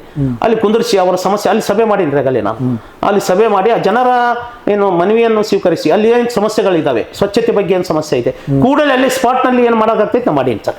ತಾವು ಹೋಗಿ ಪತ್ಕಿ ಲೇಔಟ್ನಲ್ಲಿ ಇರ್ತಕ್ಕಂಥ 22ನೇ ವಾರ್ಡ್ನಲ್ಲಿ ನೀವು ಕೇಳಬಹುದು. ಅಲ್ಲಿ ನಾನು ಕೂಡಲೇ ಇಮಿಡಿಯೇಟ್ಲಿ ಅಲ್ಲಿ ಬೋರಿನ ಸಮಸ್ಯೆ ಐತಿ, ಕೂಡ ಅಲ್ಲಿ ಇಮಿಡಿಯೇಟ್ಲಿ ನಾಳೆ ಬೋರ್ ಹಾಕ್ಸಿದೆ. ಅಲ್ಲಿ ಉದ್ಯಾನವನಕ್ಕೆ ಜನ ಅಲ್ಲಿ ಎಲ್ಲ ಎಜುಕೇಟೆಡ್ ಭಾಳ ಒಳ್ಳೆ ಜನ ಇದ್ರು. ಅವರೊಂದು ಒಂದು ಸಂಘ ಮಾಡ್ಕೊಂಡಿದ್ದಾರೆ. ಅಲ್ಲಿನೂ ಕೂಡ ಇಮಿಡಿಯೇಟ್ಲಿ ಕೆಲಸ ಮಾಡೀನಿ. ಆಮೇಲೆ ಲೇಬರ್ಸ್ ಕರೆಸಿ ಸಡನ್ಲಿ ಅವೆಲ್ಲ ಕೆಲಸಗಳನ್ನು ಮಾಡಿಕೊಟ್ಟಿನಿ. ನಮ್ದು ನಗರಸಭೆ ವ್ಯಾಪ್ತಿಗೆ ಏನು ಒಳಪಡ್ತೈತಿ, ಏನೇನು ನಾವು ಮಾಡೋಕ್ಕೆ ಸಾಧ್ಯ ಐತಿ ಅದು ಮಾಡ್ತಾ ಇದ್ದೀನಿ. ಏನು ತಡಾಗಿ ಆಗ್ತೈತಿ ಅದಕ್ಕೆ ನಾನು ಟೈಮ್ ಬಾಂಡ್ ತೊಗೊಂತೀನಿ. ಒಂದು 15 ದಿವಸನೋ 1 ತಿಂಗಳಲ್ಲಿ ನಾನು ಮಾಡ್ತೀನಿ ಅಂತಕ್ಕಂಥದ್ದಕ್ಕೆ ನಾನು ಮಾಡಕತ್ತೀನಿ ಸರ್. ಅದಕ್ಕೆ ಸಾರ್ವಜನಿಕರ ಸಹಕಾರನೂ ಕೂಡ ಬಹಳ ಮುಖ್ಯವಾಗಿತ್ತು. ಇದು ನಾವು ನೋಡ್ರಿ, ನಗರ ಪ್ರದೇಶ ಅಂದ ತಕ್ಷಣ ಸ್ವಚ್ಛತೆ ಕಾಪಾಡ್ಬೇಕಂದ್ರ ಜನನು ಕೂಡ ಈಗ ಎಷ್ಟು ತೆಗೆದ್ರು ಕೂಡ ಇವತ್ತು ತೆಗಿತೀವಿ, ನಾಳೆ ನೋಡ್ರಿ ಫುಲ್ ಎಲ್ಲಿ ಬೇಕಲ್ಲಿ ಕಸ ಬಿದ್ದಿರ್ತೈತಿ. ಎಲ್ಲಿ ಬೇಕಲ್ಲಿ ಈಗ ನಾವು ಡಸ್ಟ್ ಮಿಷಿನ್ ತಂದು 83 ಲಕ್ಷದ್ದು ಫಸ್ಟ್ ಪ್ರಯೋಗ ಅದು ಕೊಪ್ಪಳನಾಗ. ಈಗ 15 ದಿವಸ ತಂದು ಅದರಲ್ಲಿಂದ ಸ್ವಲ್ಪ ನಮ್ಗೆ ಏನಾಯ್ತಿ, ಈ ಪೌರ ಕಾರ್ಮಿಕರದ ಸಮಸ್ಯೆ ಕಡಿಮೆ ಆಗಿದೆ, ಲೇಬರ್ ಸಮಸ್ಯೆ ಕಡಿಮೆ ಆಗಿದೆ. ಅದು ಮಿಷಿನ್ ತಾನ ಕ್ಲೀನ್ ಮಾಡ್ತೈತಿ, ತಾನ ಡಸ್ಟ್ ಮಣ್ಣು ಎಲ್ಲ ಹೇಳ್ಕೊಂತೈತಿ.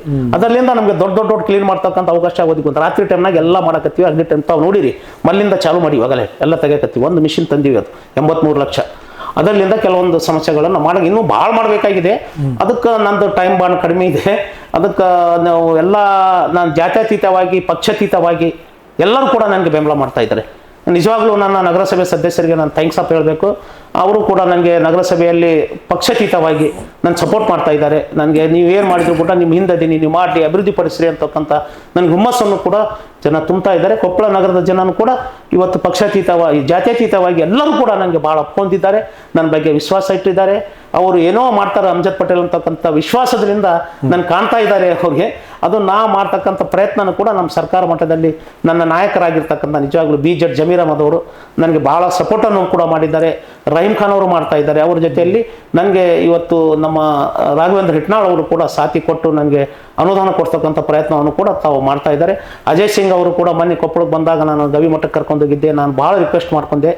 ಅವರ ತಂದೆಯವರು ಮುಖ್ಯಮಂತ್ರಿ ಇದ್ದ ಸಂದರ್ಭದಲ್ಲಿ ನಾನು 5 ಎಕರೆ ಭೂಮಿಯನ್ನು ಕೂಡ ನಾನು ದಾನ ಕೊಟ್ಟಿದ್ದೆ. ಆ ಭೂಮಿಯಲ್ಲಿ ಅವರ ಯೋಜನೆಯಲ್ಲಿ 750 ಮನೆಗಳಿಗೆ ಆಗಿನ ಸಂದರ್ಭದಲ್ಲಿ 4 ಕೋಟಿ ರೂಪಾಯಿ ನಾನು ಕೊಟ್ಟಿದ್ರು. ಅವ್ರಿಗೆ ನೆನಪಿಸ್ಕೊಂಡೆ. ಅವ್ರು ಖುಷಿಪಟ್ಟು ನಿನಗೆ ಮುಂದಿನ ಜನವರಿಯಲ್ಲಿ ನಾನು ನಿನಗೆ 20-25 ಕೋಟಿ ಅನುದಾನ ನನ್ನ ಇದರಲ್ಲಿ ವ್ಯಾಪ್ತಿಗೆ ಬರ್ತಕ್ಕಂಥದ್ದಕ್ಕೆ ನಾನು ಕೊಡ್ತೀನಿ ಅಂತಕ್ಕಂಥ ಆಶ್ವಾಸನೆ ಕೊಟ್ಟಿದ್ದಾರೆ ಸರ್. ಇವತ್ತು ಕೊಪ್ಪಳಕ್ಕೆ ಜಿಲ್ಲೆ ಆದ ನಂತರ ಕೊಪ್ಪಳ ಜಿಲ್ಲೆಗಂತಲೇ ಒಂದು ವಿಶೇಷ ಒಂದು ಜಿಲ್ಲಾ ವಿಶ್ವವಿದ್ಯಾಲಯ ಆಗಿದೆ. ಅದಕ್ಕೆ ಕೊಪ್ಪಳ ನಗರದಲ್ಲಿ ಸ್ಥಾಪಿಸಬೇಕು ಅನ್ನುವಂಥದ್ದು ಭಾಳಷ್ಟು ಕೂಗಿದೆ. ಅಂದರೆ ಅದು ಹೊರಭಾಗದಲ್ಲಿ ಇರೋದ್ರಿಂದ ಜಿಲ್ಲೆ ಎಲ್ಲ ಕಡೆಯಿಂದ ಜನ ಬರ್ತಿಲ್ಲ. ಈಗ ಬಹಳಷ್ಟು ಕೋರ್ಸ್ಗಳಿಗೆ ವಿದ್ಯಾರ್ಥಿಗಳಿರುವಂಥ ಪರಿಸ್ಥಿತಿ ಇದೆ. ಅಂಥ ಒಂದು ಕಾಲೇಜ್ಗೆ ಅಂದರೆ ಕೊಪ್ಪಳದಲ್ಲಿ ಸಾಕಷ್ಟು ಹಳೆಯ ಜಿಲ್ಲಾ ನ್ಯಾಯಾಲಯ ಇರಲಿ, ಇನ್ನೂ ಸಾಕಷ್ಟು ಕಟ್ಟಡ ಖಾಲಿ ಇದೆ. ಅಂಥಲ್ಲೆಲ್ಲ ಏನಾದರೂ ಅವಕಾಶ ಮಾಡಿಕೊಟ್ಟು, ನಗರಸಭೆ ಆಸ್ತಿಯಲ್ಲಿರುವಂಥದ್ದು ಜಾಗದಲ್ಲಿರುವಂಥದ್ದು ಅವಕಾಶ ಮಾಡಿಕೊಟ್ಟು ಒಂದು ಕೊಪ್ಪಳ ವಿಶ್ವವಿದ್ಯಾಲಯನ ಕೊಪ್ಪಳದಲ್ಲಿ ನಗರದಲ್ಲಿ ಉಳಿಸ್ಕೊಳ್ಳಿಕ್ಕೆ ಏನಾದರೂ ಸಾಧ್ಯತೆ ಇದೆ ಅಂತೀರಾ ಸರ್? ನನಗೆ ನಾನು ಅಧ್ಯಕ್ಷ ಆದ್ಮೇಲೆ ಒಂದು ಕಾನ್ಸೆಪ್ಟ್ ಇತ್ತು. ಕೊಪ್ಪಳ ನಗರ ಒಂದು ಸುಂದರ ನಗರವಾಗಿ ಇರಬೇಕು. ಯಾವ ರೀತಿ ಇರಬೇಕು? ನಮ್ಮ ಕನಸಿನ ನಗರ ಕೊಪ್ಪಳ ನಗರ. ಕನಸಿನ ಕೊಪ್ಪಳ, ಅದು ನಿಮ್ಮ ಕನಸಿನ ಕೊಪ್ಪಳ. ಆ ಕೊಪ್ಪಳ ಹೆಂಗಿರ್ಬೇಕಪ್ಪ ಅಂತಕ್ಕಂಥ ನಂದು ಕನಸಿದೆ. ಅದಕ್ಕೆ ನಾನು ಅಧ್ಯಕ್ಷ ಆದ ತಕ್ಷಣನು ಈಗೆಲ್ಲರ ನಾನು ಅಧ್ಯಕ್ಷ ಅವಧಿಯಲ್ಲಿ ಏನಾತಪ್ಪ, ಏನು ಒಳ್ಳೆ ಕೆಲಸಗಳಾದವು ಅಂತಕ್ಕಂಥ ಜನನು ಬಯಸ್ತಾರಲ್ಲ, ಅದಕ್ಕೆ ನಂದು ಒಂದು ಕಾನ್ಸೆಪ್ಟ್ ಇದೆ. ಆ ಕಾನ್ಸೆಪ್ಟಿನ ಸಲುವಾಗಿ ನಾನು ಒಂದು 10 ವರ್ಷಕ್ಕೆ ನನ್ನ ನಗರ ಹಿಂಗಿರ್ಬೇಕು, ಈಗಿನಿಂದ ಪ್ರಾರಂಭ ಮಾಡೋಣ, ನಾ ಅದಕ್ಕೆ ಚಾಲನೆ ಕೊಡ್ಬೇಕಂತಕ್ಕಂಥದ್ದಕ್ಕೆ ನಾನು ಮಾಡಕತ್ತೀನಿ. ಈಗಾಗ ಕೊಪ್ಪಳ ನಗರದಲ್ಲಿ ಅನೇಕ ಇವತ್ತು ಮೆಡಿಕಲ್ ಕಾಲೇಜ್ ಆಗಿರ್ಬೋದು, ಈಗ ತಾವು ಹೇಳ್ದಂಗೆ ಯೂನಿವರ್ಸಿಟಿ, ಇವತ್ತು ಇಂಜಿನಿಯರಿಂಗ್ ಅಲ್ಲಿದೆ, ಎಲ್ಲಿ ಬನಾಪುರದಲ್ಲಿ. ಅದನ್ನು ಕೂಡ ನಾವೇನು ಮಾಡಿದ್ವಿ, ಪ್ಲಾನ್ ಮಾಡಿದ್ವಿ. ಮಳೆಮಲ್ಲೇಶ್ವರ ದೇವಸ್ಥಾನದಲ್ಲಿ ಸರ್ಕಾರಿ ಜಾಗ ಸಿಗಲಾರ್ದಕ್ಕೋಸ್ಕರ ಅಲ್ಲಿ ಹೋಗ್ಯಾವ. ಅದು ಈಗ ನಮ್ಮ ಶಾಸಕರು ನಾವೆಲ್ಲರೂ ಮಾತಾಡ್ಕೊಂಡು ನಮ್ಮ ಕೊಪ್ಪಳ ನಗರ ಇವ ಜಿಲ್ಲಾ ಕೇಂದ್ರ ಸ್ಥಾನ ಇರ್ತಕ್ಕಂಥ ನಗರ, ಒಬ್ಬ ಜಿಲ್ಲಾ ಕೇಂದ್ರ ಸ್ಥಾನ ಹೆಂಗಿದೆಯಪ್ಪ ಅಂತಕ್ಕಂಥದ್ದು ಕಾಣಬಾರ್ದು. ಈಗ ಕೊಪ್ಪಳ ನೀವು ನೋಡ್ತಾ ಇದ್ರಿ, ಈಗ ನಮ್ಮ ಅದಕ್ಕೆ ಒಂದು ಕಳೆ ಅಂತಂದ್ರ ನಮ್ಮ ಗವಿಮಠ. ನಿಜವಾಗಿ ಹೇಳ್ಬೇಕಂದ್ರ ಪೂಜ್ಯ ನಮ್ಮ ಗವಿಮಠ ಯಾವಾಗ ನಮ್ಮ ಇಂಪ್ರೂವ್ಮೆಂಟ್ ಮೆಡಿಕಲ್ ಕಾಲೇಜ್ ಆಯ್ತು, ನಮ್ಮ ಗವಿಮಠದ ಆಯುರ್ವೇದಿಕ್ ಕಾಲೇಜ್ ಇದೆ, ಇವತ್ತು ಮಹಾವಿದ್ಯಾಲಯ ಇದೆ, ಗವಿಸಿದ್ದೇಶ್ವರ ಮಹಾವಿದ್ಯಾಲಯ ಇದೆ, ಇವತ್ತು ಶಾರದಾ ಇಂಟರ್ನ್ಯಾಷನಲ್ ಶಾಲೆಗಳು, ಇಂಥ ದೊಡ್ಡ ದೊಡ್ಡ ಎಜುಕೇಶನ್ ಇವೆಲ್ಲ ಬಂದಾಗ ಅಲ್ಲ, ಅದು ಏನಂದ್ರೆ ಖಾಸಗಿ ಸಂಸ್ಥೆಗಳಲ್ಲಿ ವಿದ್ಯಾರ್ಥಿಗಳಿಗೆ ಹೆಚ್ಚು ದುಡ್ಡು ಕೊಟ್ಟು ಸೇರುವಂತ ಸಾಧ್ಯತೆ ಇರಲ್ಲ. ಸರ್ಕಾರದ ಸೌಲಭ್ಯಗಳು ಇರೋದಾಗ ಇಲ್ಲ ಸರ್, ನೀವು ಅದನ್ನ ಏನಾದರೂ ಉಪಯೋಗ ಮಾಡಿ ಜನಕ್ಕೆ ಅನುಕೂಲ ಮಾಡಿಕೊಡ್ಬೋದು. ಈಗ ಸರ್ಕಾರದ ಸೌಲಭ್ಯ ಒಂದು ಮಾತು ಹೇಳ್ತೀನಿ ನಾನು, ಇತಿಹಾಸದಲ್ಲಿ ಯಾರು ಮಾಡಾರಂತ ಕೆಲಸ ನಮ್ಮ BZ ಜಮೀರ್ ಅಹಮದ್ ಅವರು 2 ತಿಂಗಳ ಹಿಂದಗಡೆ ಮಾಡಿದ್ದಾರೆ. ಏನ್ ಮಾಡಿದಾರಪ್ಪ ಅಂತ ಹೇಳಿದ್ರ, ನಮ್ಮ ಮಹಿಳೆಯರ ಸಲುವಾಗಿ ಒಂದು ಕಾಲೇಜನ್ನು ಮಂಜೂರಾತಿ ಮಾಡ್ಯಾರ. 5 ಕೋಟಿ ರೂಪಾಯಿ ಶಾಂಕ್ಷನ್ ಮಾಡಿದ್ದಾರೆ. ಇಲ್ಲಿ ಒಂದು ವಿಶೇಷವಾದ ಅಲ್ಪಸಂಖ್ಯಾತರ ವಕ್ಫ್ ಮಂಡಳಿ ವತಿಯಿಂದ ಮೊದಲನೇ ಬಾರಿಗೆ ಜಿಲ್ಲಾ ಕೇಂದ್ರ ಸ್ಥಾನಗಳಲ್ಲಿ ಅದಾವ, ಅದಕ್ಕೆ ಮಂಜೂರಾತಿ ಕೊಟ್ಟಿದ್ದಾರೆ. ಇನ್ನೂ ಚಾಲನೆ ಕೊಟ್ಟಿಲ್ಲ, ಆದೇಶ ಆಗಿದೆ, ಜೀವ ಆಗಿದೆ ಸರ್ಕಾರ. ಅದು ಯಾಕಂದ್ರೆ ಅಲ್ಪಸಂಖ್ಯಾತ ಇರ್ತಕ್ಕಂಥ ಮಹಿಳೆಯರಿಗೆ ಅದರ ಮುಖಾಂತರವಾಗಿ ಈಗಾಗಲೇ ಕೊಪ್ಪಳ ನಗರದಲ್ಲಿ ನಾವು ಏನು ಹೆಚ್ಚಿಗೆ ಮಾಡಕತ್ತೀವಿ ಅಂದ್ರೆ, ಇಲ್ಲಿ ಒಂದು ಕೋಚಿಂಗ್ ಸೆಂಟರ್ ಇಲ್ಲಿರ್ತಕ್ಕಂಥ, ಆಮೇಲೆ ಇಲ್ಲಿರ್ತಕ್ಕಂಥ ಜನರಿಗೆ IAS KS ಓದ್ತಕ್ಕಂಥ ವಿದ್ಯಾರ್ಥಿಗಳು, ಬಡ ವಿದ್ಯಾರ್ಥಿಗಳು, ಈಗ ಒಬ್ಬ ಹೈದರಾಬಾದ್ ಡೆಲ್ಲಿಗೆ ಹೋಗಿ IAS ಕೋಚಿಂಗ್ ತಗೋತಕ್ಕಂಥ ಯೋಗ್ಯತೆ ಇರ್ತಕ್ಕಂಥ ಮಕ್ಕಳು ಎಷ್ಟೋ ಅದಾರ. ಅವರ ಪ್ರತಿಭೆ ಅವರ ಮನಸ್ಸಿನಲ್ಲಿ ಓದ್ಬಿರ್ತಕ್ಕಂಥದ್ದು ಬಹಳ ಪ್ರತಿಭೆ. ಎಂತೆಂಥವ್ರ ಮಕ್ಕಳು ಇವತ್ತು IAS KS ಆಗ್ತಾ ಇದ್ದಾರೆ. ಅವ್ರಿಗೆ ಪ್ರೋತ್ಸಾಹ ಕೊಡ್ತಕ್ಕಂಥ ಯಾರು ಇಲ್ಲ. ಅಂತ ಒಂದು ಯೂನಿವರ್ಸಿಟಿ ಇದು ಸೆಂಟರ್ಸ್ಗಳನ್ನು, ಇಲ್ಲಿ ಟ್ರೈನಿಂಗ್ ಸೆಂಟರ್ಸ್ಗಳು ಮಾಡಬೇಕು. ನನ್ನ ಮುಂದಿನ ಕನಸು ಇವೆಲ್ಲ ಮಾಡಬೇಕು. ಆಮೇಲೆ ಇಲ್ಲಿ ಅನೇಕ ಮಹಿಳೆಯರು, ಇವತ್ತು ತಾಯಿಂದಿರು, ಮಹಿಳೆಯರು, ತುಳಿತಕ್ಕೆ ಒಳಗಿರ್ತಕ್ಕಂಥ ಬಡವರು ಕೆಲಸ ಸಿಗ್ಲಾರ್ದು ಏನು ಮಾಡ್ತಾರ, ಎಲ್ಲೆಲ್ಲೋ ಕೆಲಸ ಮಾಡಕ್ಕೆ ಹೋಗ್ತಾರ, ಯಾವುದೋ ಹಳ್ಳಿಗೆ ಹೋಗ್ತಾರ, ಆಮೇಲೆ ಎಲ್ಲೇ ಏನೋ ಕೂದಲ ತೆಗೆಯಕ್ಕೆ ಹೋಗ್ತಾರ. ಆಮೇಲೆ ಇಂಥ ಬಡತನ ನಾನು ನೋಡ್ತಾ ಇದ್ದೀನಿ. ಇದು ನಮ್ಮ ಕೊಪ್ಪಳದಲ್ಲಿ ಕಾಣಬಾರ್ದು. ನನ್ನ ಕೊಪ್ಪಳ ನಗರ ಹೆಂಗಿರ್ಬೇಕು, ಅವ್ರಿಗೆ ಏನಪ್ಪ ಸೌಲಭ್ಯಗಳಾಗಬೇಕು, ಅವ್ರಲಿಂದ ಸರ್ಕಾರದಿಂದ ಸಿಗ್ತಕ್ಕಂಥ ಮಹಿಳೆಯರಿಗೆ ಒಳ್ಳೆ ಯೋಜನೆಗಳನ್ನು ಜಾರಿಗೆ ತರಬೇಕು. ಅಂದ್ರೆ ಈಗ ಗೊತ್ತು ನೋಡ್ರಿ, SCP TSP ಯೋಜನೆ ಇದೆ, STP TSP ಅನ್ನೋ ಯೋಜನೆ ಇದೆಯಲ್ಲ, ಆ ಯೋಜನೆಯಲ್ಲಿ ಎಷ್ಟೋ ಅನುದಾನ ಇದೆ. SCP TSP ಅಲ್ಲಿ ಆ ಅನುದಾನ ಸದ್ಬಳಕೆ ಮಾಡ್ಕೊಳ್ಬೇಕಾಗಿದೆ. ಅದರಿಂದ SCP TSP ಇರ್ತಕ್ಕಂಥ ಪರಿಶಿಷ್ಟ ಜಾತಿ ಪರಿಶಿಷ್ಟ ಪಂಗಡದಲ್ಲಿ ಇರ್ತಕ್ಕಂಥ ಮಹಿಳೆಯರಿಗೆ ಉದ್ಯೋಗ ಅವಕಾಶಗಳನ್ನು ಒದಿಸ್ಕೊಟ್ಟು ಅವ್ರಿಗೆ ಸೌಲಭ್ಯಗಳಾಗಿ ಮಾಡಬೇಕು. ಟ್ರೈನಿಂಗ್ ಕೊಟ್ಟು ಅಲ್ಲಿ ಟ್ರೈನಿಂಗ್ ಸೆಂಟರ್ಗಳನ್ನು ಮಾಡಿ ಅಲ್ಲೇ ಒಂದು ಅವತ್ತು ಟೈಲರಿಂಗ್ ತರಬೇತಿ ಕೊಟ್ಟು ಅಲ್ಲಿ ಟೈಲರಿಂಗ್ ಉತ್ಪಾದನೆ ಮಾಡ್ತಕ್ಕಂಥ ಇವತ್ತು ರೆಡಿಮೇಡ್ ಬಟ್ಟೆಗಳನ್ನು ಉತ್ಪಾದನೆ ಮಾಡ್ತಕ್ಕಂಥದ್ದಾಗಿರ್ಬೋದು, ಆಮೇಲೆ ರೆಡಿಮೇಡ್ ಸಾಮಗ್ರಿಗಳನ್ನು ಉತ್ಪಾದನೆ, ಗೊಂಬೆಗಳ ಉತ್ಪಾದನೆ ಮಾಡ್ತಕ್ಕಂಥದ್ದು ವಾರ್ಡ್ ವೈಸು ಕೆಲವೊಂದು 4-5 ಕಡೆ ಮಾಡಬೇಕಂತ ಒಂದು ಯೋಜನೆ ಇದೆ. ಅದರಿಂದ ನಾವು ಕೊಪ್ಪಳ ನಗರದಲ್ಲಿ ಇವತ್ತು ಆರ್ಥಿಕವಾಗಿ ಸಬಲೀಕರಣ ಆದಾಗ, ಒಳ್ಳೇದಾದಾಗ ಇವೆಲ್ಲ ಊರುಗಳನ್ನು ಬೆಳಲಿಕ್ಕೆ ಸಾಧ್ಯ. ಇವತ್ತು ನಮ್ಮ ಕೊಪ್ಪಳ ನಗರ ಎಷ್ಟು ದೊಡ್ಡ ಮಟ್ಟದಲ್ಲಿ ಬೆಳ್ತಾ ಇದೆ. ಇವತ್ತು ನಾನು ತಾವು ನೋಡ್ತಾ ಇದ್ರಿ ಬಹಳ ದೊಡ್ಡ ಮಟ್ಟದಲ್ಲಿ ಬೆಳ್ತಾ ಇದೆ.